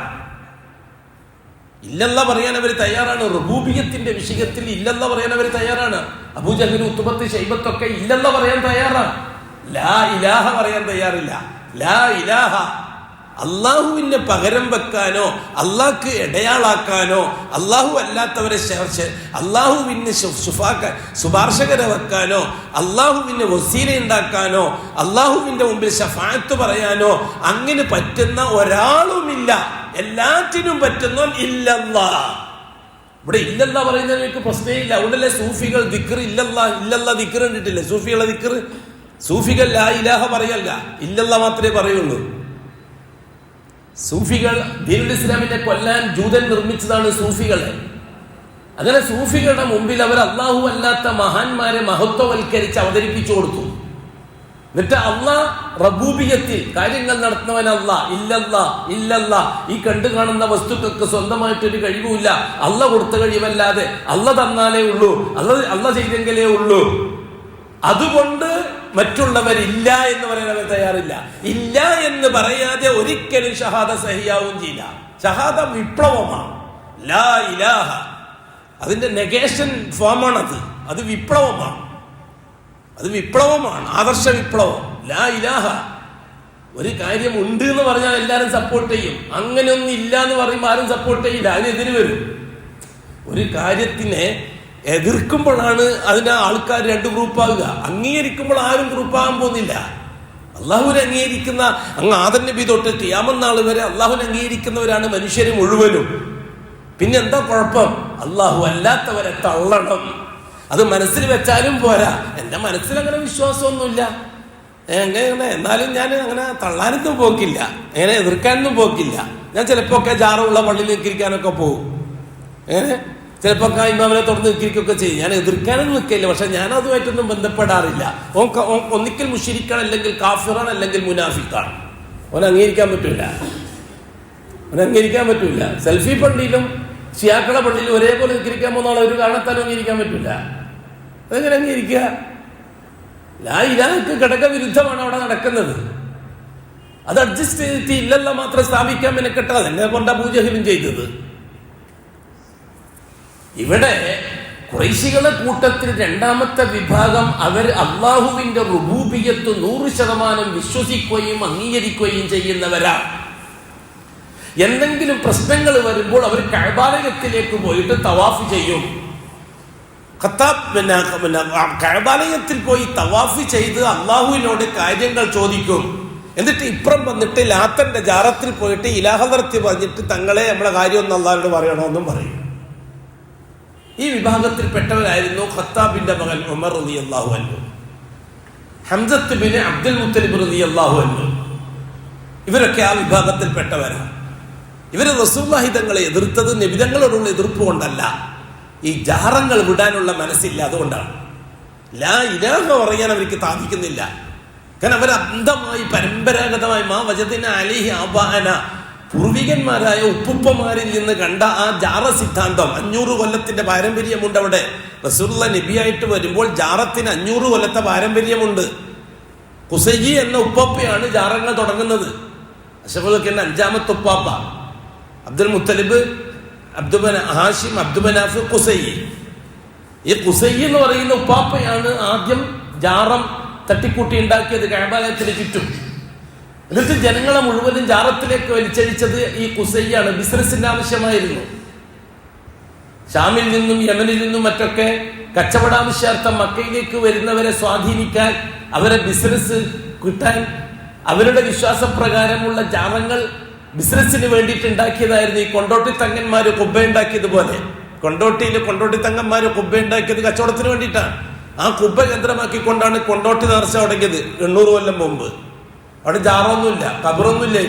അല്ല, കബറുണ്ട്, ഈ അതിന്റെ ഉള്ളിൽ മയ്യത്തൊന്നുമില്ല ആ കുബ്ബയിൽ. ഇന്നും കാണുന്ന കുബ്ബ, കൊണ്ടോട്ടി കുബ്ബയിലിന്റെ ഉള്ളിൽ കബറില്ല, ഒരു വെറുതെ കുബ്ബ കെട്ടിയുണ്ടാക്കിയതാണ്. എന്നിട്ട് അത് കേന്ദ്രമാക്കിക്കൊണ്ടാണ് കൊണ്ടോട്ടി നേർച്ച. അന്ന് ഈ മലബാറുകാര്, വടക്കേ മലബാറുകാരുടെ ജീവിതം അങ്ങനെ പോകുന്നത് അങ്ങനെയാണ്. അറിയാലോ, പഴയ കാലത്തെ മലപ്പുറം ജില്ലയെ പറ്റിയൊക്കെ അറിയാലോ. കഞ്ഞി കാച്ചി കുടിക്കാൻ നിവൃത്തിയില്ലാത്തവർ ഇങ്ങനെ എന്തെങ്കിലും ഉത്സവങ്ങളോ മറ്റോ വരുമ്പോൾ റോഡ് സൈഡിൽ കൊണ്ടുവന്ന് പെണ്ണുങ്ങളെല്ലാം എന്തെങ്കിലും അപ്പം ചുട്ടിട്ട് അത് കൊണ്ടുവരും റോഡ് സൈഡിലേക്ക്. അങ്ങനെ പല പല പലഹാരങ്ങളും അതേപോലുള്ള സാധനങ്ങളൊക്കെ 5-10 ദിവസത്തെ ഉറൂസ്. ആ ഉറൂസിന്റെ സമയത്ത്, ആ നേർച്ചന്റെ സമയത്ത് കിട്ടുന്ന വരുമാനമാണ് ഒരു വർഷത്തേക്ക് ജീവിക്കാനുള്ള വരുമാനം. അതിന് വേണ്ടിയിട്ടാണ് ഈ കൊണ്ടോട്ടി നേർച്ച ഉണ്ടാക്കിയത്. അത് പിന്നീട് വന്നവർ അതൊരു ഇസ്ലാമിക ശരീഅത്ത് അടയാളമാക്കി മാറ്റി പിന്നെ ഇഷ്ടംപോലെ ഇഷ്ടംപോലെ പിന്നെ മമ്പർത്തങ്ങൾ മുതൽ അതേപോലെ തന്നെ വെളിയങ്കോട്ട് ഉമർ ഖാദി മുതൽ അതൊക്കെ കബറ് വെച്ചുകൊണ്ടുള്ള മയ്യത്ത് വെച്ചുകൊണ്ടുള്ള കബറിനെ ആരാധിക്കാൻ പിന്നീട് തുടങ്ങിയതാണ്. തുടക്കത്തിൽ അതില്ല. ഇതൊക്കെ ചരിത്രമല്ലേ? ചരിത്രം പഠിക്കാതെ എങ്ങനെയാ തൗഹീദ് പൂർത്തിയാക്കാൻ പറ്റുക? അപ്പൊ ഉമർ ബിൻ ഖത്താബ് റളിയല്ലാഹു തആല അൻഹു അഷ്റഫുൽ ഖൽഖിനോട് വിയോജിപ്പ് രേഖപ്പെടുത്തിയത് അങ്ങനെയാണ്. പണ്ഡിതനായിരുന്നു ഉമർ ബിൻ ഖത്താബ്. അറബി ഭാഷയിൽ നല്ല പാണ്ഡിത്യമുള്ള ആളായിരുന്നു. ഉമർ ഖത്താബിനെ സംബന്ധിച്ച് വളരെ മോശമായ ചരിത്രം എഴുതിയത് ഷിയാക്കളാണ്. കാരണം ഷിയാക്കൾക്ക് ഉമർ റളിയല്ലാഹുവിനെ ഇഷ്ടമല്ല. ഷിയാക്കളെ വിശ്വാസപ്രകാരം റസൂലുള്ളാഹി തങ്ങൾക്ക് ശേഷം നബിതങ്ങളുടെ കുടുംബത്തിൽപ്പെട്ടവർ മാത്രമേ നേതാവാകാൻ പറ്റുള്ളൂ, മറ്റുള്ളവർ പറ്റില്ല, അവർ കാഫിര്യങ്ങളാണ് എന്ന് പറയുന്നവരാണ്. അപ്പോൾ ഉമർ റളിയല്ലാഹു അൻഹുവിനെ സമൂഹത്തിന്റെ ഇടയിൽ കൊച്ചാക്കാൻ പല കള്ളക്കഥകൾ ഉണ്ടാക്കിയെടുത്തു. അലി റളിയല്ലാഹു അൻഹുവിനെ രാജാവാക്കാൻ അതിനും കള്ളക്കഥകൾ കുറെ ഉണ്ടാക്കിയെടുത്തു. ഉമർ റളിയല്ലാഹു അൻഹുവിനെ കൊച്ചാക്കാൻ വേണ്ടിയുള്ള കള്ളക്കഥകൾ ഒരു കള്ളക്കഥയാണ് മകളെ കൊഴിച്ചിട്ട് മകളെ ജീവനോടെ കൊഴിച്ചു മൂടാൻ വേണ്ടിയിട്ട് കുടിയിൽ കുന്നിട്ട് ആ സമയത്ത് മണ്ണ് കോരി കൊത്തിയിടുമ്പോൾ മണ്ണ് ഉമർ ഖത്താബിന്റെ താടിയിലേക്ക് തെറിച്ചു. അന്നേരം ആ മോള് പിന്നെ താടിയിൽ നിന്ന് ആ മണ്ണ് തട്ടിക്കളഞ്ഞു. എന്നിട്ടും ഉമർ റളിയല്ലാഹു അൻഹു ആ മോളെ വിട്ടില്ല, അങ്ങനെ തന്നെ കുഴിച്ചു മൂടി. വല്ലാഹി അത് കള്ളമാണ്. ഒരു സനദും ഇല്ലാത്ത കള്ളച്ചരിത്രം ഷിയാക്കൾ ഉണ്ടാക്കി തീർത്ത ചരിത്രമാണത് ഉമർ റളിയല്ലാഹു അൻഹുവിനെ കൊച്ചാക്കാൻ. അതേപോലെ തന്നെ ഉസ്മാൻ റളിയല്ലാഹുവിനെ പറ്റിയുള്ള കള്ളക്കഥകൾ, അബൂബക്കർ സിദ്ദീഖിനെ പറ്റിയുള്ള കള്ളക്കഥകൾ, അതിനു വേണ്ടിയിട്ടാണ് മാലമൗലൂദുകൾ ഉണ്ടായത്. ഷിയാക്കൾ മാലമൗലൂദുകൾ ഉണ്ടാക്കിയത് തന്നെ എന്തിനാ? അബൂബക്കറിനെയും ഉമറിനെയും ഉസ്മാനെയും കൊച്ചാക്കാനും അലിയിനെ പൊക്കാനും പിന്നെ അലിയിന്റെ പാരമ്പര്യത്തിലുള്ള കുടുംബക്കാർക്ക് വേണ്ടിയിട്ടാണ് മാലമൗലൂദ്. ഫാത്തിമ മൗലൂദായി, ഹസൻ മൗലൂദ്, ഹുസൈൻ മൗലൂദ്. അതേ സ്ഥലത്തിൽ അബൂബക്കർ മൗലൂദ്, ഉമർ മൗലൂദ്, അങ്ങനത്തെ മൗലൂദൊന്നും നിങ്ങൾക്ക് കാണാൻ കഴിയില്ല ഷിയാക്കളെ പട്ടികയിൽ. അക്ബർ സദക്ക എന്നുള്ള കഥ ഉണ്ടാക്കിയത് തന്നെ അലി അല്ലാഹു തആല അൻഹുവിനെ രാജാവായി പ്രഖ്യാപിക്കാനാണ് ഷിയാക്കൾക്കിടയിൽ. ഉമറിനെ ഉസ്മാനിയെ അബൂബക്കറിനെ ഒരു വസ്തുവിനും കൊള്ളൂല, അലിയെ കൊള്ളൂലു എന്ന് സ്ഥാപിക്കാൻ വിട്ട് അക്ബർ സദക്ക എന്നുള്ള പാട്ടുണ്ടായി നോവലുണ്ടാക്കിയത്. അത് നേർച്ചപ്പാട്ടാക്കിയിട്ട് നിങ്ങളെ നാട്ടുകാരെല്ലാം ഒരു കാലത്ത് വായിച്ചിട്ടില്ലായിരുന്നോ? അക്ബർ സദക്കാന്റെ കിസ്സ അക്ബർ സദക്കാന്റെ കിസ്സ തലയാണിയും വെച്ചിട്ട് പാടിയൊരു കാലം കൂടെ ആയിട്ട് നമ്മുടെ പഴയ ഉമ്മമാര്. ഇതൊക്കെ വസ്തുനിഷ്ഠമായ ചരിത്രത്തിലൂടെ മനസ്സിലാക്കിയിരിക്കേണ്ടത് ആവശ്യമാണ് തൗഹീദിന്റെ പ്രബോധകന്മാര്. അപ്പൊ ഉമർ റളിയല്ലാഹു തആല അൻഹു ഇസ്ലാമിന്റെ ശത്രുവായത്, റസൂലുള്ളാഹിന്റെ ശത്രുവായത് എന്തിന്റെ അടിസ്ഥാനത്തിലാണ്? ഇസ്ലാമിനോടുള്ള വെറുപ്പല്ല. പരമ്പരാഗതമായി ഇബ്രാഹിമി ശരീഅത്ത് അനുസരിച്ച് ഉമർ റളിയല്ലാഹു അൻഹു ജീവിക്കുന്ന ആളാണ്. ഉമർ റളിയല്ലാഹു അൻഹു കൃത്യമായി നോമ്പ് വെക്കുന്ന ആളാണ്. ഉമർ റളിയല്ലാഹു അൻഹു മസ്ജിദുൽ ഹറാമിലെ ഇത്തികാഫ് ഇരിക്കുന്ന ആളാണ്. ലാ ഇലാഹ ഇല്ലല്ലാഹ് ഇബ്രാഹിം റസൂലുള്ളാഹി എന്ന ശരീഅത്ത് അനുസരിച്ച് റസൂലുള്ളാഹി സ്വല്ലല്ലാഹു അലൈഹി വസല്ലം തങ്ങളോട് ചോദിച്ചല്ലോ ഉമർ റളിയല്ലാഹു അൻഹു ഒരു ദിവസം, യാ റസൂലല്ലാഹ്, എന്റെ ജാഹിലി കാലഘട്ടത്തിൽ എന്നുവെച്ചാൽ ഞാൻ ഔലിയാക്കന്മാരെയും കൊണ്ട് നടക്കുന്ന കാലത്ത്, ഞാൻ ഔലിയാക്കന്മാരെ ബർക്കത്തിന് വേണ്ടിയിട്ട് ഓടി നടക്കുന്ന കാലത്ത് മസ്ജിദുൽ ഹറാമിൽ ഒരു ദിവസം ഇത്തികാഫിരിക്കാൻ വേണ്ടി ഞാൻ നേർച്ചയാക്കിയിരുന്നു. ഞാൻ ആ നേർച്ച വീഴണോ നബിയെ? എന്റെ പഴയ കാലം ജാറം കൊണ്ട് നടക്കുന്ന കാലത്ത് ഉണ്ടാക്കിയ നേർച്ചയാണ്. ലാ ഇലാഹ പറയാൻ പഠിച്ച കാലഘട്ടത്തിൽ ഇല്ലല്ല മാത്രം പറഞ്ഞു നടക്കുന്ന കാലത്ത് ഉണ്ടാക്കിയ നേർച്ചയാണ്. ആ നേർച്ച ഞാൻ വീഴണോ നബിയെ?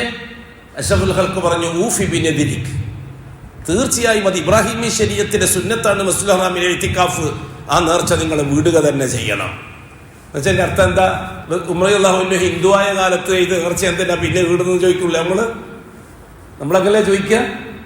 ഇല്ല, ഉമർ റളിയല്ലാഹു അൻഹു മുസ്ലിമായ കാലഘട്ടത്തിൽ ചെയ്ത നേർച്ചയാണത്. പക്ഷെ ആ മുസ്ലിം എന്ത് മുസ്ലിമായിരുന്നു? പാരമ്പര്യ മുസ്ലിമായിരുന്നു. എന്താണ് പാരമ്പര്യം? ഔലിയാക്കന്മാരുണ്ടെങ്കിലേ അള്ളാഹു കാര്യങ്ങൾ നടത്തി തരുള്ളൂ എന്നുള്ള പാരമ്പര്യം. നമ്മൾ തൗഹീദ് പറയുമ്പോൾ അങ്ങനെ തന്നെ പറയണം. നമ്മുടെ ഉലമാക്കൾ അങ്ങനെ തന്നെ പറയണം. ഇല്ലെങ്കിൽ ചരിത്രത്തിനോട് കാണിക്കുന്ന നന്ദികേടാണത്, വിവരക്കേടാണ്. ചരിത്രത്തെ മൂടി വെക്കുന്ന രീതിയാണത്. കത്മാനുൽ ഹഖ്, ഹക്കിനെ മൂടി വെച്ചിട്ട് തൗഹീദ് എന്ന് പറഞ്ഞിട്ട് എന്തെങ്കിലും പറയുന്ന രീതിയാണത്. അത് അംഗീകരിച്ചു കൊടുക്കാൻ പറ്റുകയില്ല. അതേപോലെ തന്നെ ആശൂറ നോമ്പ് വളരെ കൃത്യമായി നോക്കുന്നവരായിരുന്നില്ലേ അവർ? ഞങ്ങൾ ജാഹിലിയ, ആയിഷ റളിയല്ലാഹു അൻഹ റിപ്പോർട്ട്, ഞങ്ങൾ ജാഹിലിയ കാലത്ത് ആശൂറ ദിവസം നോമ്പ് നോക്കുമായിരുന്നു. റമദാൻ മാസത്തെ നോമ്പ് ഫർളാക്കിയപ്പോൾ ആശൂറ ഫർളല്ല, സുന്നത്ത് മാത്രമാണെന്ന് റസൂലുള്ളാഹി പറഞ്ഞു. അതുവരെ ഫർളായിട്ട് നോക്കുമായിരുന്നു. റസൂലുള്ളാഹി തങ്ങൾ നബിയാകുന്നതിന് മുമ്പ് തന്നെ ആശൂറ നോമ്പ് ഇബ്രാഹിമി ശരീഅത്ത് അനുസരിച്ച് ഖുറൈശികൾ നോക്കുമായിരുന്നില്ലേ? അതേപോലെ തന്നെ യാത്രക്ക് ഒരുങ്ങുന്ന സമയത്ത് കഅബത്തിൽ തവാഫ് ചെയ്ത് അള്ളാഹിനോട് ദുആ ചെയ്തിട്ടാണ് അവർ പോവുക. അബൂജഹലും പാർട്ടിയും കഅബൻ തവാഫ് ചെയ്ത് അള്ളാഹിനോട് ദുആ ചെയ്തിട്ടല്ലേ ബദറിലേക്ക് പോയത്. എന്താണ് അബൂജഹലിനുള്ള കുഴപ്പം? ലാ ഇലാഹ അംഗീകരിക്കാൻ ബുദ്ധിമുട്ടാണ്. അപ്പൊ ഖത്താബിന്റെ മകൻ ഉമർ, ഹംസത്തുൽ അബ്ദുൽ മുത്തലിബ് റളിയല്ലാഹു അൻഹുമാ, ഇവർ രണ്ടുപേർക്ക് തുല്യമായി അവരോട് പോലത്തെ വരും. ഏത് ഗ്രൂപ്പിൽ പെട്ടവരാണ് അവർ? പ്യൂറിൽ ലാ ഇലാഹ ഇല്ലല്ലാഹ് അംഗീകരിക്കുന്നവരും ഔലിയാക്കളോടുള്ള അടങ്ങാത്ത മഹബത്തിന്റെ പേരിൽ, ഔലിയാക്കളോടുള്ള അടങ്ങാത്ത സ്നേഹത്തിന്റെ പേരിൽ, ഔലിയാക്കളെ കൊണ്ടില്ലാതെ കാര്യങ്ങൾ നടക്കൂല എന്ന അന്ധമായ പാരമ്പര്യ വിശ്വാസത്തിന്റെ പേരിൽ മുഹമ്മദ് നബി പറഞ്ഞ ലാ ഇലാഹ അംഗീകരിക്കാൻ അവർക്ക് കഴിഞ്ഞില്ല. അതുകൊണ്ടാണ് ഖത്താബിന്റെ മകനും അതേപോലെ തന്നെ ഹംസത്തുൽ അബ്ദുൽ മുത്തലിബ് അഷ്റഫുൽ ഹഖിനെ എതിർത്തത്. കാര്യം ബോധ്യപ്പെട്ടപ്പോൾ അവരത് അംഗീകരിക്കാൻ തയ്യാറായി. എന്നുവെച്ചാൽ ഇതുവരെ അവരെ കരളിൽ ചേർത്ത് വെച്ച, അവരെ നെഞ്ച് ചേർത്ത് വെച്ച ജാറങ്ങൾ ഒന്നിനും കൊള്ളൂല എന്ന് പ്രഖ്യാപിക്കാൻ അവർ തയ്യാറായി. അപ്പോഴാണ് അവർ ദീനുൽ ഇസ്ലാമിന്റെ വക്താവായി അള്ളാഹു അംഗീകരിക്കുന്നത്. അശ്ഹദു അല്ലാ ഇലാഹ ഇല്ലല്ലാഹ്, അശ്ഹദു അല്ലാ ഇലാഹ, ഈ ജാറങ്ങൾക്കൊന്നും ഒന്നും ചെയ്യാൻ കഴിയില്ല എന്ന് ഞാൻ അംഗീകരിക്കാൻ തയ്യാറാണ്. ഇല്ലല്ലാഹ്, അള്ളാഹിനെ കൊണ്ട് മാത്രമേ കഴിയുള്ളൂ എന്ന് അംഗീകരിക്കാൻ ഞാൻ തയ്യാറാണ്. അപ്പോഴല്ലേ ഉമർ റളിയല്ലാഹു തആല അൻഹുവിന്റെ നേരെ ഖുറൈശികൾ ചാടി വീഴാൻ തുടങ്ങിയത്. അപ്പൊ ഉമർ റളിയല്ലാഹു തആല അൻഹു അതേപോലെ തന്നെ ഹംസ റളിയല്ലാഹു തആല അൻഹു പാരമ്പര്യ മുസ്ലിമീങ്ങളായിരുന്നു. അവർ ഇല്ലല്ലാഹ് അംഗീകരിക്കുന്നവരായിരുന്നു. പക്ഷേ ലാ ഇലാഹ അംഗീകരിക്കാൻ ഔലിയാക്കളോടുള്ള സ്നേഹം കൊണ്ട് അവർക്ക് കഴിയുന്നില്ല. മൂന്നാമത്തെ വിഭാഗം അധികാരം, സ്ഥാനം, നേതൃത്വം, അത് നഷ്ടപ്പെട്ടു പോകും ലാ ഇലാഹ പറഞ്ഞാൽ. കാരണം ജാറത്തിന്റെ ആൾക്കാരായിരിക്കും നാട്ടിൽ ഭൂരിപക്ഷം. ജാറത്തിന്റെ ആൾക്കാരായിരിക്കും നാട്ടിൽ ഭൂരിപക്ഷം ജനങ്ങൾ. അവരായിരിക്കും സമ്പന്നന്മാര്, ബിസിനസ്സുകാര്. അവിടെയൊക്കെ സ്വാധീനം നഷ്ടപ്പെട്ടു പോയ നമ്മുടെ ഈ സ്ഥാനത്തിന്, നമ്മുടെ പ്രസിഡന്റ് സ്ഥാനത്തിന് എന്ത് അർത്ഥമാണ്? നമ്മുടെ മുത്തവല്ലി സ്ഥാനത്തിന് എന്ത് അർത്ഥമാണ്? നമ്മുടെ നേതൃത്വത്തിന് എന്ത് അർത്ഥമാണ്? ജനങ്ങളൊക്കെ നമ്മളെ കളിയാക്കാൻ തുടങ്ങൂലേ? ഇതുവരെ നമ്മൾ ഈ ജാറത്തിനെ അഭിമുഖീകരിച്ച് ജാറത്തിനെ കേന്ദ്രമാക്കി വലിയ വലിയ സമ്മേളനങ്ങളും ഇജ്തിമാഉകളും അതേപോലെ തന്നെ ഉറൂസുകളും അതിന് നേതൃത്വം വഹിക്കുകയും ചെയ്ത നമ്മൾ പെട്ടെന്ന് ലാ ഇലാഹ പറയുമ്പോൾ ഈ ജനങ്ങളൊക്കെ നമ്മളെ കൊച്ചാക്കുകയില്ലേ? ഈ ധാരണയനുസരിച്ച് ലാ ഇലാഹ പറയാൻ മടിച്ചവർ അവരും ഇല്ലെന്ന് അംഗീകരിക്കുന്നവരായിരുന്നു. സ്ഥാനം നഷ്ടപ്പെട്ടു പോകുമെന്ന ഭയത്താൽ നേതൃത്വം, മുത്തവല്ലി സ്ഥാനം, പ്രസിഡന്റ് സ്ഥാനം, സെക്രട്ടറി സ്ഥാനം അത് നഷ്ടപ്പെട്ടു പോകുമെന്ന പേടിയാൽ ലാ ഇലാഹ പ്രഖ്യാപിക്കാൻ അവർ തയ്യാറായില്ല. അപ്പോൾ കൂട്ടത്തിൽപ്പെട്ടതാണ് അബൂ താലിബ്. ആ കൂട്ടത്തിൽപ്പെട്ടതാണ്. അപ്പോഴും റസൂലുള്ളാഹി തങ്ങളെ സഹായിയാണ് അബൂ താലിബ്. ഇവിടുത്തെ ഈ ഷീഈ ജമാഅത്ത് പ്രസിഡന്റ് ഒരു സലഫിയെ സഹായിക്കും പോലെയാണ് അബൂ താലിബ് റസൂലുള്ളാഹി തങ്ങളെ സഹായിച്ചുകൊണ്ടിരുന്നത്. ഇവിടുത്തെ ജാറം കമ്മിറ്റി അല്ലെങ്കിൽ ജാറമുള്ള പള്ളിന്റെ പ്രസിഡന്റ്, ആ പ്രസിഡന്റ് ഇവിടുത്തെ ഒരു സലഫി പ്രവർത്തകനെ സഹായിക്കാൻ മെനക്കെടുന്നു. അവര് തൗഹീദിന്റെ ദഅവത്ത് നടത്താൻ വേണ്ടി അവരെ സ്ഥലം അനുവദിച്ചു തരുന്നു. പ്രസംഗം നടത്താൻ എത്രയോ സ്ഥലത്ത് നമ്മളിത് കണ്ടിട്ടുണ്ട്. ആ നാട്ടിലെ ഏറ്റവും വലിയ ഷീഈ ആയിരിക്കും.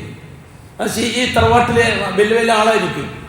അവര് പഞ്ചായത്തിൽ കൊടുക്കാൻ വേണ്ടി, പോലീസ് സ്റ്റേഷനിൽ കൊടുക്കാൻ വേണ്ടി അവരെ സ്ഥലത്തിന്റെ നികുതി ചീട്ട് വന്നിട്ട് സഹായിക്കുന്ന എത്രയോ സംഭവങ്ങൾ ഉണ്ടായിട്ടുണ്ട്, ഇപ്പോൾ നടന്നുകൊണ്ടിരിക്കുന്നുണ്ട്. ഇപ്പം മംഗലാപുരം ഭാഗത്തൊക്കെ അത്തരത്തിലുള്ള ആൾക്കാർ ഒരുപാട് സഹകരിക്കുന്നുണ്ട്. അവർ ലാ ഇലാഹ അംഗീകരിക്കാൻ തയ്യാറില്ല. അള്ളാഹു അല്ലാത്തവരൊന്നും തള്ളാൻ തയ്യാറില്ല. ദിക്റല്ലോ അതിപ്പം പിന്നെ യേശുദാസും മോഹൻലാലും എല്ലാം ചൊല്ലുമല്ലോ ലാ ഇലാഹ ഇല്ലല്ലാഹ്. ഇപ്പൊ ചെല്ലാൻ ബുദ്ധിമുട്ടൊന്നും ഇല്ലല്ലോ, ആർക്കും ബുദ്ധിമുട്ടില്ല. ഫിറോനും പണ്ട് ചൊല്ലിയിട്ടില്ലേ? ഫിറോനും പണ്ട് മരിക്കാൻ നേരത്ത് ചൊല്ലിയിട്ടില്ലേ? എന്താ ഫിറോൻ പറഞ്ഞത്? ഞാൻ പറഞ്ഞു ലാമന്തുബി പിന്നെ ലാ ഇലാഹ ഇല്ലല്ലാഹു പിന്നെ ഖാലത്തു ബനു ഇസ്രായീൽ. ഇസ്രായേൽ സമൂഹം പറഞ്ഞ ലാ ഇലാഹ ഇല്ലല്ലാഹ് ഞാനും പറയാൻ തയ്യാറാണ്. ഞാൻ മുസ്ലിങ്ങളെ കൂട്ടത്തിൽ പെട്ടതാണ്. മൂസ ഈ ബുദ്ധിമുട്ടൊന്നും ഒഴിവാക്കാൻ വേണ്ടി അള്ളാഹിനോട് പറയാന്ന് അന്ന് ലാ ഇലാഹ ഇല്ലല്ലാഹ് വളരെ സുന്ദരമായിട്ട് അപ്പൊ ഫിറോൻ പറഞ്ഞില്ലേ? അള്ളാഹ് പറഞ്ഞു പോടാ നിന്റെ ലാ ഇലാഹ ഇല്ലല്ലാഹ് നീ കൊണ്ട് തൂക്കി കൊന്നു അല്ലേ? ലാ ഇലാഹ ഇല്ലല്ലാഹ് മരിക്കുന്ന സമയത്ത് ലാ ഇലാഹ ഇല്ലല്ലാഹ് പറഞ്ഞ അയാൾ വലിയാണ്, ഷെയ്ഖാണ്, ഏത് ജാറത്തിൽ പോയാലും എന്ന് പറഞ്ഞത് എന്താ അർത്ഥമുള്ളത്? അങ്ങനെ കേട്ടില്ലേ? അടുത്ത കാലത്തായിട്ട് അങ്ങനെ കേട്ടിട്ടില്ല നിങ്ങൾ? എത്രയോ വലിയ വലിയ വലിയ പണ്ഡിതന്മാരും മൗലാനന്മാരും ഷേഖന്മാര് അവരൊക്കെ മരിക്കുന്ന സമയത്ത് ബുർദബൈത്തെല്ലാം ചെല്ലിയിട്ട് ലാ ഇലാഹ ഇല്ലല്ലാഹ് പറഞ്ഞിട്ടാണ് മരിച്ചത്. ഒരു ഫലമില്ല. ജീവിതകാലത്ത് അള്ളാഹ്ക്കെതിരായിട്ട് പറയുകയും മരിക്കുന്ന നേരത്ത് ദിക്റെല്ലാം ചെയ്ത പാരമ്പര്യ ദിക്ർ. അതുകൊണ്ട് ബെത്തിലക്കച്ചവടക്കാരൻ കൊടുത്തോട്ടെ, ബെത്തിലക്കച്ചവടക്കാരനും മരിക്കുന്ന സമയത്ത് കെട്ടിനൊരു പൈസക്കൊരു കെട്ടുന്നാ പറയുക.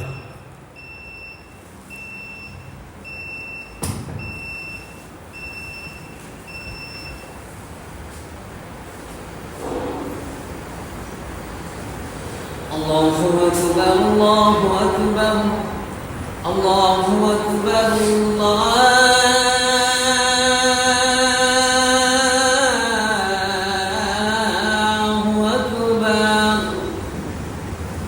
أشهد أن لا إله إلا الله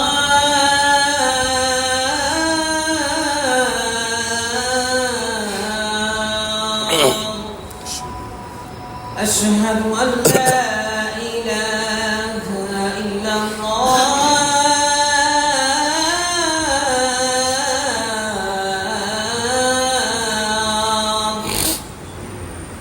أشهد أن محمدا رسول الله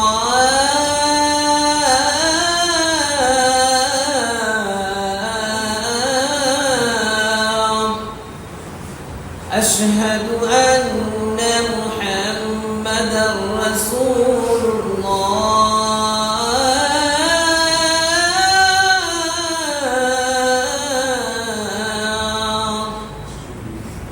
حي على الصلاة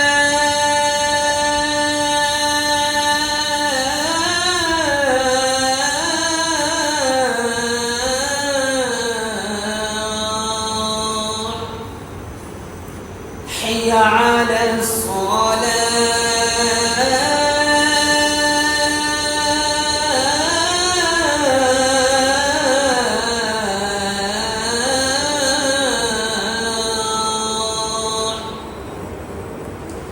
حي على الفلاح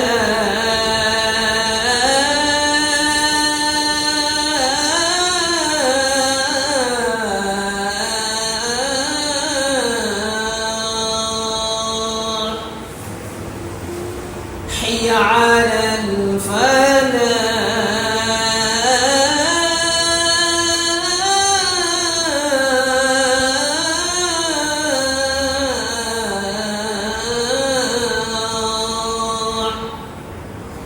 الله أكبر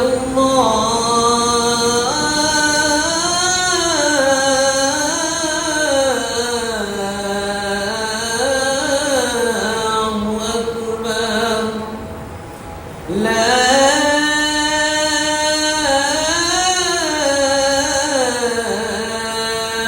إله إلا الله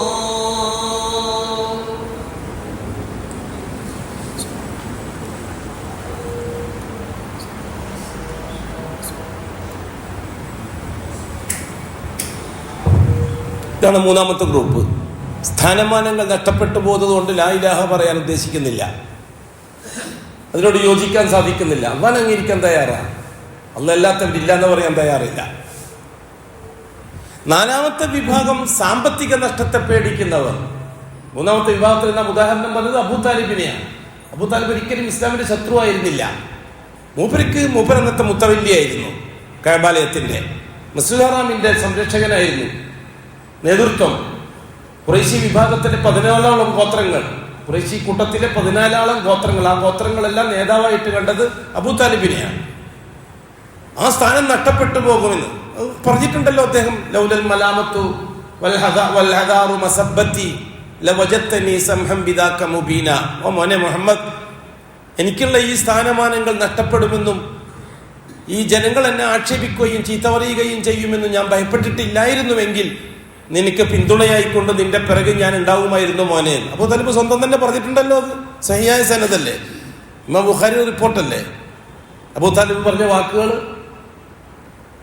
ഇതാണ് മൂന്നാമത്തെ വിഭാഗം. നാലാമത്തെ വിഭാഗം സമ്പത്ത് മാത്രം കണ്ടുകൊണ്ട് ലാ ഇലാഹയെ അംഗീകരിക്കാൻ കൂട്ടാക്കാത്തവർ.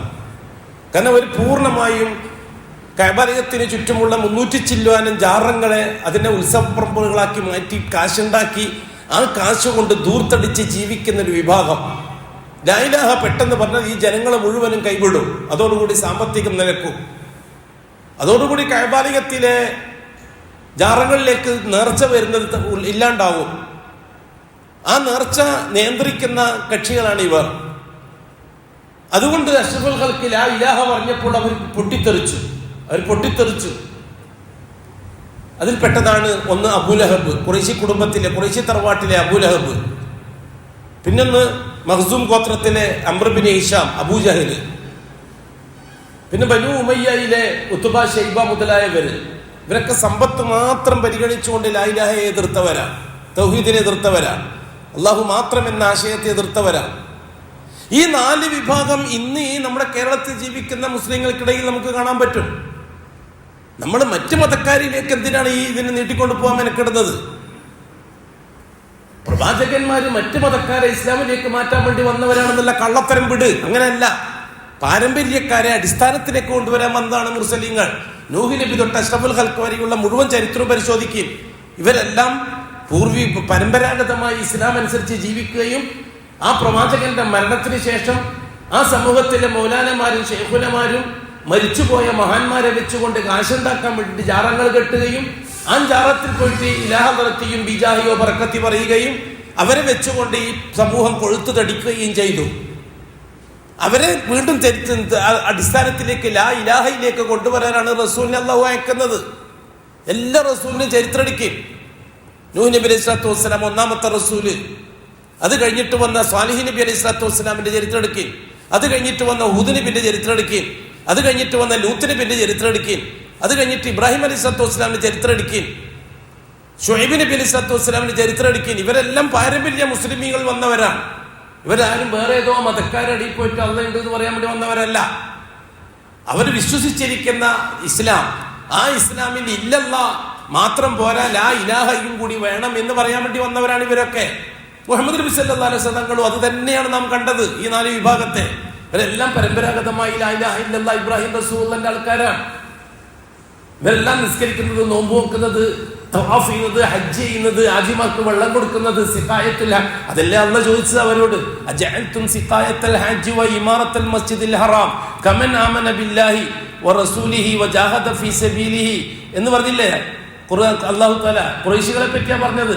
അജഅൽതും സിഖായത്തുൽ ഹജ്ജ്, ഹാജിമാർക്ക് വെള്ളം കൊടുക്കുക, ഹാജിമാർക്ക് ഖിദ്മത്ത് ചെയ്യുക, ഹാജിമാർക്ക് മിനയിൽ തമ്പുണ്ടാക്കി കൊടുക്കുക, ഹാജിമാർ വരുമ്പോഴേക്ക് ഭക്ഷണവും കാര്യങ്ങളൊക്കെ ഒരുക്കുക, ഇത്തരം കാര്യങ്ങൾ നിങ്ങൾ ആക്കിയോ? അജഅൽതും സിഖായത്തുൽ ഹജ്ജ്, ഹാജിമാർക്ക് വെള്ളം കൊടുക്കുക എന്നുള്ള പരിപാടിയെ നിങ്ങൾ ആക്കി കളഞ്ഞോ? വ ഇമാറത്തുൽ മസ്ജിദിൽ ഹറാം, മസ്ജിദ് ഹറാമിൽ ഇമാം വെക്കുക, മസ്ജിദ് ഹറാം വൃത്തിയാക്കുക, കൃത്യമായിട്ട് ബാങ്ക് കൊടുക്കുക, കൃത്യമായിട്ട് ബാക്കിയുള്ള കാര്യങ്ങളൊക്കെ ചെയ്യുക, മുസല്ല വിരിക്കുക, കൃത്യമായിട്ട് മസ്ജിദ് ഹറാമിൽ ഇത്തികാഫിരിക്കുന്നവരെ സഹായിക്കുക, ഇത്തരം വിഷയങ്ങളെ നിങ്ങൾ ആക്കിക്കളഞ്ഞോ? കമൻ ആമന ബില്ലാഹ്, ലാ ഇലാഹ ഇല്ലല്ലാഹ് പറഞ്ഞവരെ പോലെ ആക്കിക്കളഞ്ഞോ എന്ന് വെച്ചാൽ മറ്റുള്ളവർ ചെയ്ത ജോലിയായിരുന്നു എന്നല്ലേ അർത്ഥം. മറ്റുള്ള കാര്യങ്ങൾ, പള്ളി പരിപാലിക്കുക, പള്ളി പ്രസിഡന്റ് ആകുക, പള്ളി സെക്രട്ടറി ആകുക, ജാറങ്ങൾ വരുമ്പോൾ ഉറൂസുകൾ നടത്തുക, അതിന് നേതാവാകുക, അതിന്റെ കൺവീനർ ആകുക, അതേപോലെ തന്നെ വരുന്നവർക്കൊക്കെ ഭക്ഷണം നോമ്പുറക്കാൻ കൊടുക്കുക, നോമ്പിന്റെ സമയത്ത് നോമ്പുറക്കാൻ അത്തായത്തിന്റെ സംവിധാനം, ഇതൊക്കെ പണ്ട് ഖുറൈശികൾ ചെയ്ത ജോലിയല്ലേ? അതും ഇസ്ലാമിന്റെ അഡ്രസ്സിൽ തന്നെയല്ലേ ചെയ്തത്? ഇബ്രാഹിം നബിന്റെ അഡ്രസ്സിൽ തന്നെയല്ലേ ചെയ്തത്? അതല്ലേ അള്ളാഹ് ചോദിക്കുന്നവരോട്, നിങ്ങൾ ഈ ജോലിയൊക്കെ നിങ്ങൾ ആക്കിക്കളഞ്ഞോ? കമൻ ആമന ബില്ലാഹി, അള്ളാഹു മാത്രം എന്ന് അംഗീകരിച്ച ആ കൂട്ടക്കാരെ പോലെയാണ് നിങ്ങളും എന്ന് നിങ്ങൾക്ക് തോന്നിപ്പോയോ? റസൂലിഹി, റസൂല് മാത്രമാണ്, മറ്റൊരു ശൈഖും പറ്റൂല എന്ന് പറയുന്നവരെ പോലെ നിങ്ങൾ ആക്കിക്കളഞ്ഞോ? വജാഹദ ഫീ സബീലിഹി, അള്ളാഹുവിന്റെ മാർഗത്തിൽ, അതായത് ഈ തൗഹീദിന്റെ പരിശ്രമത്തിന് വേണ്ടി രാവും പകലും മെനക്കെടുകയും നാട്ടിൽ നിൽക്കുകയും പുറത്തേക്ക് പോവുകയും ചെയ്യുന്നവർ, ഈ 3 കാര്യങ്ങൾ ചെയ്യുന്നവരെ പോലെ ഈ പള്ളി പരിപാലനം, പള്ളിന്റെ പ്രസിഡന്റ്, പള്ളിന്റെ സെക്രട്ടറി സ്ഥാനം, നോമ്പുറക്കാനാക്കല്, അതേപോലെ തന്നെ ഹജ്ജിന്റെയും ഉംറന്റെയും സമയത്ത് ഹാജിമാരെ സേവിക്കല്, ഇതൊക്കെ നിങ്ങൾ ആക്കിക്കളഞ്ഞോ? എന്നിട്ട് അല്ലാഹു തആല പറയുന്നു, ലാ യസ്തബൂന ഇൻദല്ലാഹ്, ഇല്ല, ഒരിക്കലും ഇവർ ഒരുപോലെയല്ല, ഒരിക്കലും ഒരുപോലെയല്ല. ഇതൊക്കെ തൗഹീദിന്റെ പ്രബോധകന്മാരും മഹല്ല് ജമാഅത്തിന്റെ ആൾക്കാരും ഒരുപോലെയല്ല. ഖുർആൻ പറയല്ലേ ഉടനെ സൂറത്തുൽ തൗബ. എന്നിട്ട് അല്ലാഹു തആല പറഞ്ഞു, അല്ലദീന ആമനു വഹാജറു വജാഹദു ഫീ സബീലില്ലാഹി ബിഅംവാലിഹിം വഅൻഫുസിഹിം അഅ്ലമു ദറജത്തൻ ഇൻദല്ലാഹ്. സുബ്ഹാനല്ലാഹ്. അല്ലദീന ആമനു, അല്ലാഹ് മാത്രം എന്ന് അംഗീകരിക്കുക, വഹാജറു, അതിനു വേണ്ടി എന്ത് ത്യാഗം സഹിക്കാനും നാട് വിട്ടു പോണ്ടി വന്നെങ്കിൽ ഹിജ്റ ചെയ്തു പോവുക, വജാഹദു ബിഅംവാലിഹിം വഫീ സബീലില്ലാഹ്, തൗഹീദ് നിലനിർത്തുന്നതിന് വേണ്ടി സ്വന്തം തടി കൊണ്ടും പണം കൊണ്ടും പരിശ്രമിക്കുക, ആ രീതിയിൽ പ്രവർത്തിക്കുന്നവർ, അഥവാ മുഹമ്മദ് നബിന്റെ ഒന്നിച്ച് ഇസ്ലാമിലേക്ക് വന്ന് ലാ ഇലാഹ അംഗീകരിച്ച് ജീവിച്ച ന്യൂനപക്ഷം, അവർ അഅ്ലമു ദറജത്തൻ ഇൻദല്ലാഹ്, അല്ലാഹുവിന്റെ അടുക്കൽ ഉയർന്ന ദർജയുള്ളവരാണ് എന്ന് അല്ലാഹു പറഞ്ഞില്ലേ? ഇവിടെ അജഅൽതും സിഖായത്തുൽ ഹജ്ജ് വ ഇമാറത്തുൽ മസ്ജിദിൽ ഹറാം എന്ന് പറഞ്ഞത് വേറെ ഏതെങ്കിലും മതക്കാരെ സംബന്ധിച്ചാണോ? ഇബ്രാഹിം അലൈഹി സ്വലാത്തു വസ്സലാമിന്റെ രിസാലത്തനുസരിച്ച് ജീവിക്കുന്ന പാരമ്പര്യ മുസ്ലിങ്ങളെ പറ്റിയല്ലേ പറഞ്ഞത്? വേറെ ഏതെങ്കിലും മതക്കാരെ പറ്റിയാണ്? വേറെ ഏതെങ്കിലും മതങ്ങൾ ഉദ്ദേശിക്കാത്തതുണ്ടോ? അതിന് മറുഭാഗത്ത് ജൂതമതമുണ്ട്, ക്രിസ്തു മതമുണ്ട്, സാബിയ മതമുണ്ട്, മജൂസി മതമുണ്ട്. ഇസ്ഹാഖ് നബിന്റെ പാരമ്പര്യത്തിൽ, ബനു ഇസ്രായേൽ പാരമ്പര്യത്തിൽ, ഈ പാരമ്പര്യത്തിൽ അതൊന്നും ഇല്ലല്ലോ കൂട്ടരുത്. മുഹമ്മദ് നബി അഭിമുഖീകരിക്കുന്ന സമൂഹം മുസ്ലിമീങ്ങളാണ്, പാരമ്പര്യക്കാർ. ഇനി വർത്തമാന കാലഘട്ടത്തിലേക്ക് വാ, ഈ 4 വിഭാഗത്തെയും നമുക്ക് കാണാം. ഈ 4 വിഭാഗത്തെയും നമുക്ക് കാണാം. അതിൽ ഒന്നാമത്തെ വിഭാഗം ബർക്കത്ത് ബിൻ നൗഫലിനെ പോലെ, സെയ്ദ് ബിൻ അംർ ബിൻ നൗഫലിനെ പോലെയുള്ള തൗഹീദിൽ അടിയുറച്ച് നിൽക്കുന്ന ഒരു ന്യൂനപക്ഷം നമ്മളെ കേരളത്തിൽ കാണാം. അവര് ചിലര് ഇടയിൽ വെച്ച് വന്നവരായിരിക്കും, ചിലർ പരമ്പരാഗതമായി ഉമ്മയും ഉപ്പയും പ്യൂർ മുവഹിദുകളായി അതിൽ ജനിച്ച മക്കളായതുകൊണ്ട് വന്നവരായിരിക്കും. ഒരു ചെറിയ ന്യൂനപക്ഷം ഏറി വന്ന ഒരു 2% കേരളത്തില്. ആ ബർക്കത്ത് ബിൻ നൗഫലിന്റെയും സെയ്ദ് ബിൻ അംറിന്റെ ഒക്കെ പാരമ്പര്യത്തിൽ അടിസ്ഥാനപരമായി പരമ്പരാഗതമായി ആരോരും ഇല്ലാതെയും തൗഹീദ് നിലനിർത്തിയിട്ട് മുന്നോട്ട് പോകുന്നവർ, നമ്മുടെ ഭാഷയിൽ പറഞ്ഞ സലഫികൾ. അത് നമുക്ക് മനസ്സിലാക്കാൻ വേണ്ടി ഉപയോഗിക്കുന്ന ഒരു വാക്ക് മാത്രമാണത്, സലഫികൾ എന്ന വാക്ക്. അവർ പ്യൂർ അഷ്റഫുൽ ഖൽഖിന്റെ കാലഘട്ടം ഉള്ളതുപോലെ തന്നെ പരമ്പരാഗതമായിട്ട് തന്നെ ദീനുൽ ഇസ്ലാമിൽ അടിയുറച്ച്, അതായത് തൗഹീദിൽ ലാ ഇലാഹയിൽ അടിയുറച്ച് ഇല്ലല്ലാഹയെ സ്ഥാപിക്കുന്നവർ ന്യൂനപക്ഷത്തെ കാണാം. രണ്ടാമത്തെ വിഭാഗത്തെ കാണാം നമുക്ക്. അബ്ബാസ് റളിയല്ലാഹു തആല അൻഹുവിന്റെ പാരമ്പര്യം. അബ്ബാസ് റളിയല്ലാഹു തആല അൻഹുവിന്റെ പാരമ്പര്യം എന്താ? ഒന്നിനെ എതിർക്കുകയും ചെയ്യില്ല, ഒന്നിനെ അംഗീകരിക്കുകയും ചെയ്യില്ല. മുഹമ്മദ് നബിയെ സഹായിക്കുക, നമ്മളെ പാണക്കാട് കുടുംബം പോലെ. എന്താ നമുക്ക് ഉദാഹരണം പറയാൻ ബുദ്ധിമുട്ട്? അബ്ബാസ് റളിയല്ലാഹു അൻഹുവിന്റെ തരീഖയിലാണ് പാണക്കാട് കുടുംബം. നമുക്ക് നല്ല പ്രതീക്ഷയുണ്ട്. ആരെന്ത് കുറ്റം പറഞ്ഞാലും സലഫുകളുടെ വഴിയിൽ തടസ്സങ്ങളില്ലാതെ മുന്നോട്ട് പോകാനും മുന്നോട്ട് നയിക്കാനും പാണക്കാട് കുടുംബം തയ്യാറാണ്. അതിന് അനന്തരഫലം എന്താണ്? ആ കാലഘട്ടത്തിൽ നടന്നവർക്കുള്ള അനന്തരഫലം അബ്ബാസ് റളിയല്ലാഹുവിനെ പോലെ ഉയർന്ന ദർജയിലേക്ക് എത്തുന്ന തങ്ങന്മാരെ കൂട്ടത്തിൽ വരാം. അതിന്റെ സൂചനകളാണ് ഇപ്പൊ നടന്നുകൊണ്ടിരിക്കുന്നത്. നമ്മുടെ മുജാഹിദീങ്ങൾ പോയിട്ട് കൊളാക്കാണ്ടെന്നാ മതി. നമ്മുടെ മുജാഹിദീങ്ങൾ പണ്ഡിതന്മാർ പ്രസംഗിച്ചിട്ട് വന്നുപോയി, നമ്മുടെ മുജാഹിദിലേക്ക് വന്നുപോയി. ഏത് മുജാഹിദിലേക്ക് വന്നുപോയി? നമ്മുടെ പാർട്ടിയിലേക്ക് വന്നുപോയി പാണക്കാട് കുടുംബം വന്നുപോയി. അബ്ബാസിന്റെ മാർഗത്തിലേക്ക് എന്ന് പറ. കാരണം റസൂലുള്ളാഹി തങ്ങൾക്ക് നിഴലായിട്ട് ജീവിച്ചത് അബൂ താലിബിന്റെ മരണത്തിന് ശേഷം അബ്ബാസ് റളിയല്ലാഹു അൻഹു അന്നൊന്നും മുസ്ലിം അല്ല. ബദ്ർ യുദ്ധം നടക്കുന്ന സമയത്തും കൂടി അബ്ബാസ് റളിയല്ലാഹു അൻഹു മുസ്ലിം അല്ല മീൻസ് ലാ ഇലാഹ അംഗീകരിച്ചിട്ടില്ല. ഔലിയാക്കന്മാരെ തള്ളിപ്പറയാൻ തയ്യാറായിട്ടില്ല, ജാറങ്ങൾ തള്ളിപ്പറയാൻ തയ്യാറായിട്ടില്ല. ബദ്ർ യുദ്ധം നടക്കുന്ന സമയത്ത് വരെ ബന്ദികളുടെ കൂട്ടത്തിൽ ഒരാൾ അബ്ബാസ് റളിയല്ലാഹു അൻഹു. 70ഓളം പേരെ ബന്ദികളാക്കി ബദറിൽ. ആ കൂട്ടത്തിൽ ഒന്ന് അബ്ബാസാണ്. ആ അബ്ബാസാണ് കൂട്ടിയിട്ടാണ് റസൂലുള്ളാഹി തങ്ങൾ ദഅവത്തിന് പോവാറ്. ഹുദൈബിയ സന്ധിക്ക് വേണ്ടി രാത്രി സമയത്ത് മദീനത്ത് നിന്ന് വന്ന ഖസ്റജ് ഗോത്രക്കാരുമായിട്ട് സംഭാഷണം നടത്താൻ പാതിരാ 2 മണിക്ക് അബ്ബാസ് റളിയല്ലാഹു കൂട്ടിയിട്ടാണ് ആ ചന്തയിൽ ആ തമ്പിലേക്ക് റസൂലുള്ളാഹി പോകുന്നത്. അതുകൊണ്ടാണ് നാം അബ്ബാസിന്റെ പാരമ്പര്യത്തിനാണ് പാണക്കാട് കുടുംബം എന്ന അഭിമാനത്തോടെ പറയുന്നത്. ആരെന്ത് വിമർശിച്ചാലും ശരി, ആരെന്ത് കുറ്റം പറഞ്ഞാലും ശരി, പാണക്കാട് കുടുംബം അബ്ബാസ് റളിയല്ലാഹുവിന്റെ പാതയിലാണ്. ഇന്നല്ലെങ്കിൽ നാളെ ആ കുടുംബം കേരളത്തിലെ സലഫിയത്തിന്റെ രാജപാതയിൽ രാജാക്കളായിട്ട് വിലസും. അതിലാർക്കും വിഷമം വേണ്ട, ബുദ്ധിമുട്ടും വേണ്ട. അഭിപ്രായം പറയാൻ എല്ലാവർക്കും ഇല്ലേ സ്വാതന്ത്ര്യം? ആ സ്വാതന്ത്ര്യം എനിക്കും ഉണ്ടല്ലോ. ഇവിടെ എന്തെല്ലാം 100 നമ്പർ അഭിപ്രായങ്ങളാണ് സോഷ്യൽ മീഡിയയിൽ കാണുന്നത്. നാം ചരിത്രത്തെ ബന്ധിപ്പിക്കാൻ ആഗ്രഹിക്കുന്നു. വർത്തമാനകാല ചരിത്രത്തിൽ പാണക്കാട് കുടുംബം പൗരാണിക ചരിത്രത്തിൽ അബ്ബാസിന്റെ കുടുംബവുമായിട്ട് ബന്ധിപ്പിക്കാൻ നാം ആഗ്രഹിക്കുന്നു. അബ്ബാസ് റളിയല്ലാഹുവിനെ കൊണ്ട് അല്ലാഹു തആല എന്താണോ ദീനുൽ ഇസ്ലാമിന് ചെയ്തത് അതേപോലെ പാണക്കാട് കുടുംബത്തെ കൊണ്ട് ചെയ്യുമെന്ന് നാം പ്രതീക്ഷിക്കുന്നു. ആയുസ് നീളമുണ്ടെങ്കിൽ ഇൻഷാ അല്ലാഹ് നമുക്കത് കാണാം. രണ്ടാമത്തെ വിഭാഗം ബഹുമാനപ്പെട്ട ഉമർ റളിയല്ലാഹു തആല അൻഹു, ഹംസ റളിയല്ലാഹു തആല അൻഹു പോലെയുള്ളവരാണ്. തീർച്ചയായും ഉമർ റളിയല്ലാഹു അൻഹു, ഹംസ റളിയല്ലാഹു തആല അൻഹുവിനൊക്കെ ഔലിയാക്കളോടും ഉള്ള അടക്കാൻ വരാത്ത സ്നേഹവും ബഹുമാനവും അങ്ങേയറ്റത്തെ പ്രതീക്ഷയുമാണ് അവരെ ഇസ്ലാമിന്റെ ശത്രുക്കളാക്കിയത്. തുടക്കത്തിൽ നാം ഉറപ്പിച്ച് തറപ്പിച്ച് പറയുന്നു, അന്നും പറഞ്ഞിട്ടുണ്ട്, നാം വർഷങ്ങൾക്ക് മുമ്പ് നാം അത് പറഞ്ഞിട്ടുണ്ട്. ആരംഗീകരിച്ചോ അംഗീകരിച്ചോ അതിലെ വിഷയം നമുക്കില്ല.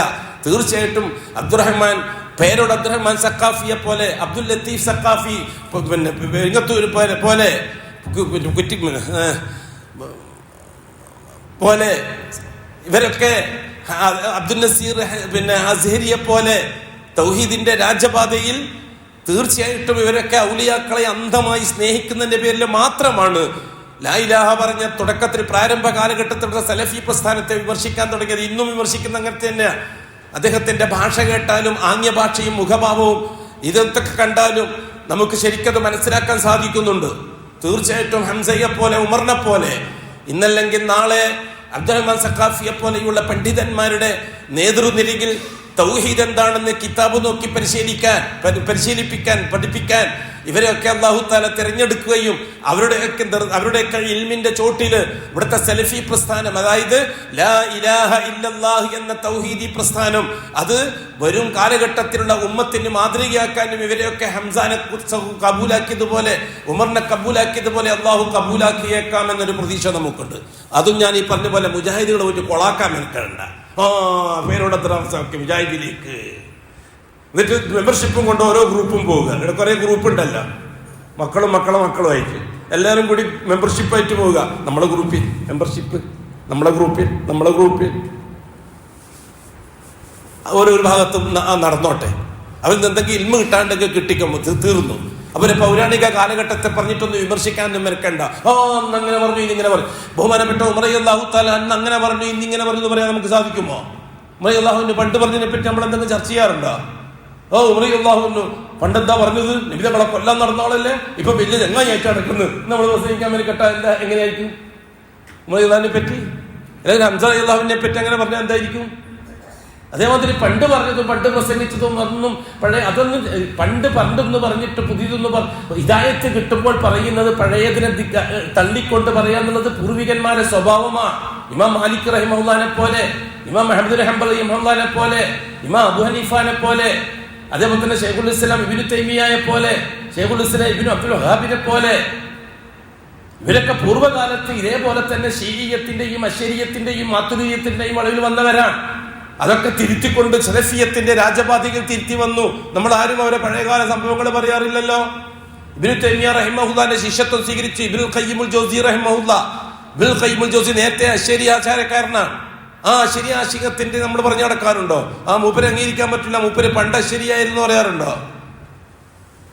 അതുകൊണ്ട് നാം ആ രീതിയിൽ പ്രതീക്ഷിക്കുന്നു. നാം അദ്ദേഹത്തിന്റെ ചില പ്രസംഗങ്ങളും ചില വരികളും, വളരെ അത്യാകർഷകമായ ചില നസീഹത്തുകൾ, അദ്ദേഹം സിറാജുൽ ഹുദയിൽ വെച്ച് നടത്തിയ ഒരു പ്രസംഗം, അല്ലാഹു സുബ്ഹാനഹു വ തആല ആകാശത്തിലാണ്, അർ-റഹ്മാനു അലൽ അർശി ഇസ്തവ, ഇതിനെ പൂർവികന്മാരായ സലഫുകൾ വ്യാഖ്യാനിച്ചതുപോലെ വ്യാഖ്യാനിക്കുകയും കമാ ഖാലല്ല ലിഖൗലിഹി തആല കമാ ഖാല തആല എന്ന് പറഞ്ഞ രണ്ട് വാക്കുകളെ പണ്ഡിതോചിതമായിട്ട് ചർച്ച ചെയ്യുകയും ചെയ്ത ഒരു നസീഹത്ത് കേൾക്കാനിടയിൽ വലിയ മതിപ്പ് തോന്നി അദ്ദേഹത്തോട്. സാധാരണക്കാരായ മുജാഹിദുകൾക്കും മനസ്സിലാവില്ല എന്താ പറഞ്ഞതെന്ന്.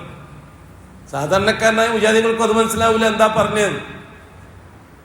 വളരെ കൃത്യമായി അഹ്ലുസുന്നയുടെ മൻഹജുസ് സലഫ് അനുസരിച്ച് അഹ്ലുസുന്നത്തി വൽ ജമാഅത്തിന്റെ ഉലമാക്കളുടെ ആശയങ്ങൾ അദ്ദേഹത്തിന്റെ ദർസുകളിലൂടെ കിതാബ് നോക്കി പറയുന്നത് കേട്ടപ്പോൾ നമുക്ക് വല്ലാത്ത സന്തോഷവും വല്ലാത്ത സംതൃപ്തിയും തോന്നി. ഇന്നല്ലെങ്കിൽ നാളെ തൗഹീദി പ്രസ്ഥാനത്തെ നയിക്കാൻ, ശക്തമായി നയിക്കാൻ ഏത് എതിരാളികളെയും, അതെ ബഹുമാനപ്പെട്ട ഹംസ റളിയല്ലാഹു അൻഹുവിനെ പോലെ, ഉമർ റളിയല്ലാഹു തആല അൻഹുവിനെ പോലെ പഴയകാല ശത്രുക്കളെ പൂർണ്ണമായി തള്ളി തൗഹീദി പ്രസ്ഥാനത്തെ കേരളത്തിന്റെ ഇന്ത്യയുടെ ലോകത്തിന്റെ നേതൃത്വം അത് നമ്മൾ പോയിട്ട് ഇടക്ക് കയറി എന്നിട്ട് അങ്ങനെ ഇങ്ങനെയാന്ന് പറഞ്ഞിട്ട് കൊളാക്കാതിരുന്നാൽ മതി. അവർ വിട്ടേക്കണം സ്വതന്ത്രമായിട്ട്. അവരിൽ നിന്ന് കിട്ടുന്ന വല്ല ഇൽമ ഉണ്ടെങ്കിൽ ആ ഇൽമ സ്വീകരിച്ചോളി. സംഘടനയിൽ മെമ്പറാക്കിയിട്ട് നമ്മുടെ കൂട്ടത്തിലാണെന്ന് പറയാന്ന് മെനക്കെടണ്ട. ഇതാണ് രണ്ടാമത്തത്. മൂന്നാമത്തെ വിഭാഗത്തിൽ നാം ആരെയാ കാണുന്നത്? 3-4 വിഭാഗത്തിൽ ഉദാഹരണങ്ങൾ പറയുമ്പോൾ അത് ഇച്ചിരി കടന്ന കൈയായി പോകുമെന്ന് പേടിച്ചിട്ട് ഞാനത് പറയുന്നില്ല. അബൂ താലിബിനെ പോലെ സ്ഥാനങ്ങൾ നഷ്ടപ്പെട്ടു പോകുമെന്ന് മനസ്സിലാക്കി ഇവിടെ തൗഹീദിനെ വിമർശിക്കുന്ന സംഘടനാ നേതാക്കന്മാർ, അതേപോലെ അബൂജഹൽ ഉത്ബത്ത് ശൈബത്തിനെ പോലെ സാമ്പത്തികമായ വരുമാനം നിലച്ചു പോകുമെന്ന് പേടിച്ചിട്ട് സംഘടനയെ പിടിച്ചു നിർത്താൻ വേണ്ടി തലപ്പത്തിരിക്കുന്ന ചിലരെ പോലെ, അവരൊന്നും പേര് പറയാൻ ഞാൻ ആഗ്രഹിക്കുന്നില്ല. നല്ല ഖൈറിലേക്ക് ചേർക്കുന്ന പേര് പറയാനേ ഞാൻ ആഗ്രഹിക്കുന്നുള്ളൂ. ഷർറിലേക്ക് ചേർക്കുന്ന വ്യക്തികളെ പേര് പറയാൻ ഞാൻ ഉദ്ദേശിക്കുന്നില്ല. മനസ്സിലാക്കുന്നവർക്ക് മനസ്സിലാക്കുക, അത്രേ ഉള്ളൂ. കാരണം ഹിദായത്ത് അള്ളാഹുവിന്റെ കയ്യിലുള്ളതാണ്. ഇസ്തിഖാമത്ത് അള്ളാഹുവിൽ നിന്ന് ഓശാരമായിട്ട് കിട്ടേണ്ടതാണ്. ലലാലത്ത് അള്ളാഹുവാണ് തീരുമാനിക്കേണ്ടത്. യഹ്ദി മൻ യശാ വയുദില്ലു മൻ യശാ. നമ്മൾ യോഗം കൂടി തീരുമാനിച്ചാലൊന്നും ആരും ഹിദായത്തിലും ആവൂല, ആരും ലലാലത്തിലും ആവൂല. അപ്പൊ ഞാൻ പറഞ്ഞു വന്നത്, അല്ലാഹു സുബ്ഹാനഹു വ തആല ദീനുൽ ഇസ്ലാമിനെ വളരെ കൃത്യമായി ഫോം ചെയ്തിട്ടുണ്ട്. വളരെ കൃത്യമാണ് അള്ളാഹുവിന്റെ നടപടിക്രമങ്ങൾ, അള്ളാഹുവിന്റെ ഇറാദ. ഒരു കാര്യം നടക്കുന്നതിന് 4 കാര്യങ്ങളാണ് നടക്കുക. ഒന്ന് ഇൽമുള്ള, ആ വിഷയത്തിൽ അള്ളാഹുവിന്റെ അഗാധമായ അറിവ്, ഖദീമായ അനാദിയായ അറിവ്.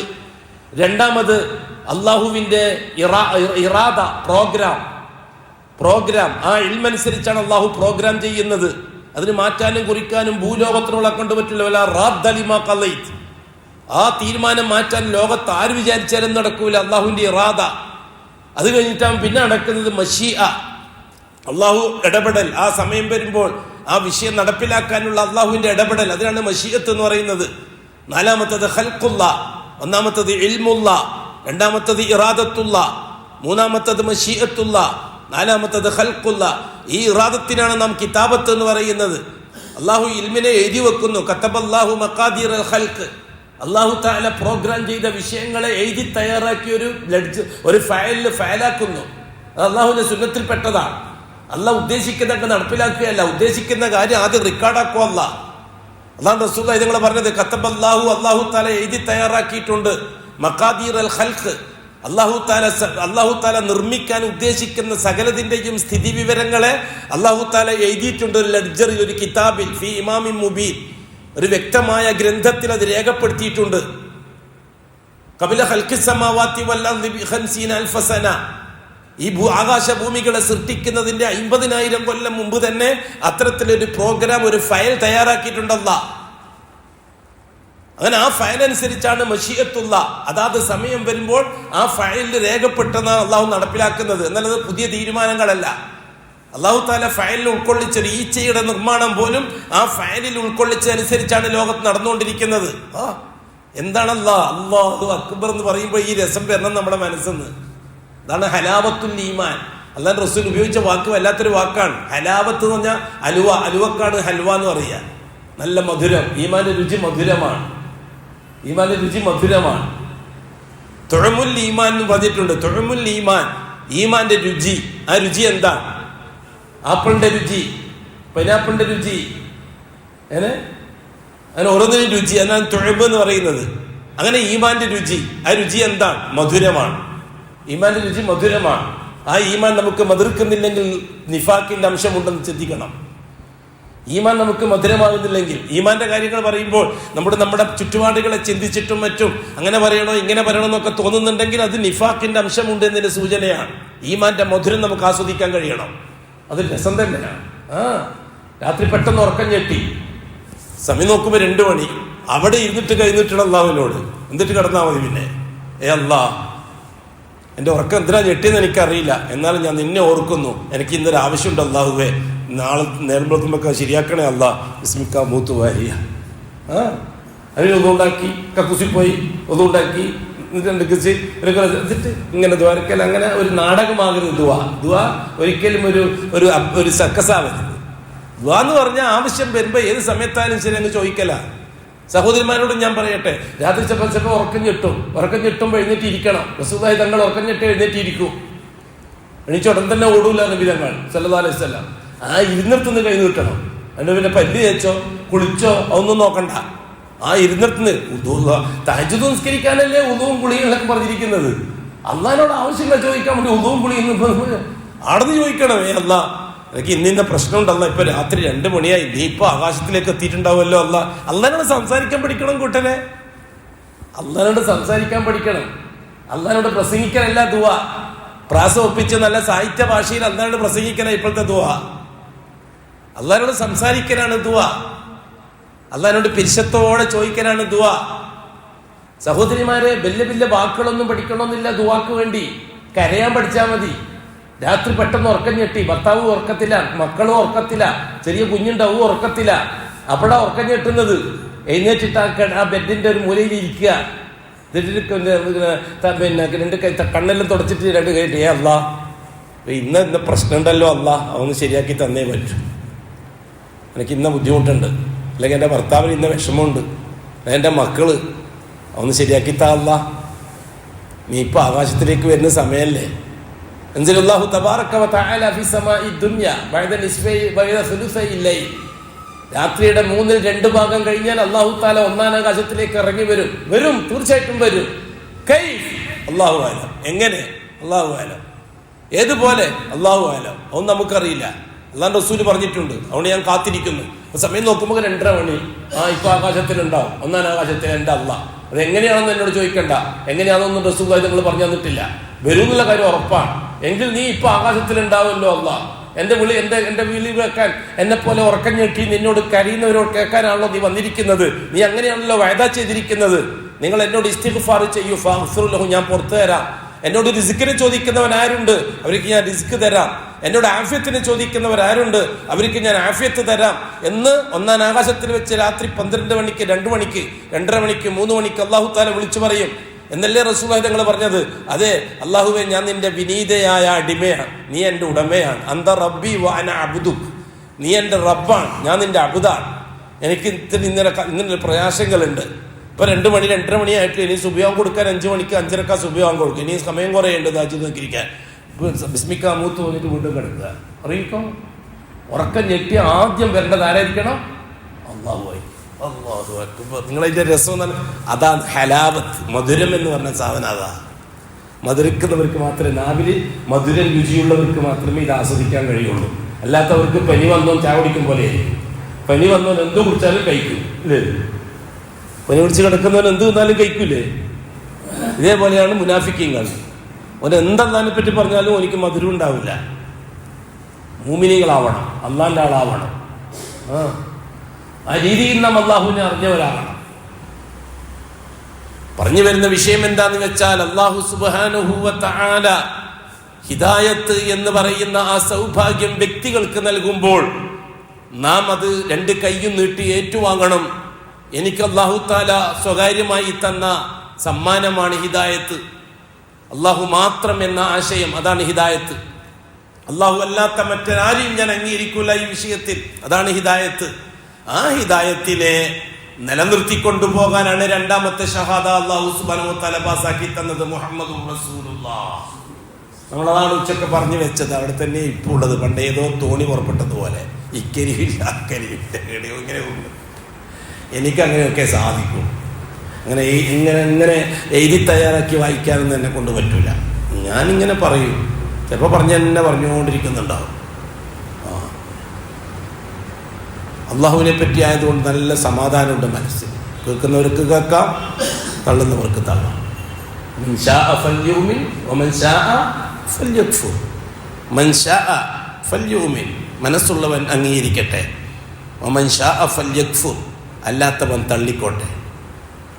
അതൊന്നും നമ്മൾ ഉത്തരവാദിത്തത്തിൽ പെട്ടതല്ല. വമാ അലൈനാ ഇല്ലൽ ബലാഗുൽ മുബീൻ. ഇങ്ങനെ പറഞ്ഞുകൊണ്ടേ ഇരിക്കലാണ് നമ്മുടെ ജോലി. ഇസ്തിഖാമ. എന്താണ് അതിനു വേണ്ടി ചെയ്യേണ്ടത്? ഇൻഷാ അല്ലാഹ് ആലോചിക്കാം. സുബഹിക്ക് പറ്റുമെങ്കിൽ വാ. നിങ്ങൾ എത്ര പേരാവുന്ന എനിക്ക് വിഷയമല്ല. നിങ്ങൾ ഇനി 5 ആളായാലും ഞാൻ 2 മണിക്കൂർ പറയും, 3 മണിക്കൂർ പറയും. 50,000 ആളായാലും ഞാൻ 3 മണിക്കൂർ പറയും. ഒന്നും എനിക്ക് വിഷയമല്ല. ഞാൻ പറയുന്ന വിഷയമാണ് എനിക്ക് വിഷയം. എന്നാലത് ആര് കേൾക്കുന്നു, ആര് അത് ഒന്നും എന്നെ സംബന്ധിച്ചോളം വിഷയമല്ല. ഞാൻ ആ രീതിയിൽ മുന്നോട്ട് പോകാനാണ് ഇപ്പോൾ ആഗ്രഹിക്കുന്നത്. അതുകൊണ്ട് രാവിലെ സുബഹിക്ക് വാ, അതനുസരിച്ച് പിന്നെയും പറയാം ബാക്കി. അല്ലെങ്കിൽ പിന്നെ അടുത്ത മാസം കാണാം ഇൻഷാ അല്ലാഹ്. അല്ലാഹു തൗഫീഖ് ചെയ്തെങ്കിൽ. ഇസ്തിഖാമ. മുഹമ്മദുർ റസൂലുള്ളാഹ്. അൽ ഈമാൻ വൽ അഅമാൽ. ഈമാനും അഅമാലും. മലയാളം ആദർശവും അനുഷ്ഠാനവും. ഇൻഷാ അല്ലാഹ്. അല്ലാഹു ഇൽമിൽ ഒരുപാട് ബർക്കത്ത് ചെയ്യട്ടെ. അമൽ ചെയ്യാൻ അതിനേക്കാളേറെ തൗഫീഖ് അല്ലാഹു തന്ന് അനുഗ്രഹിക്കട്ടെ.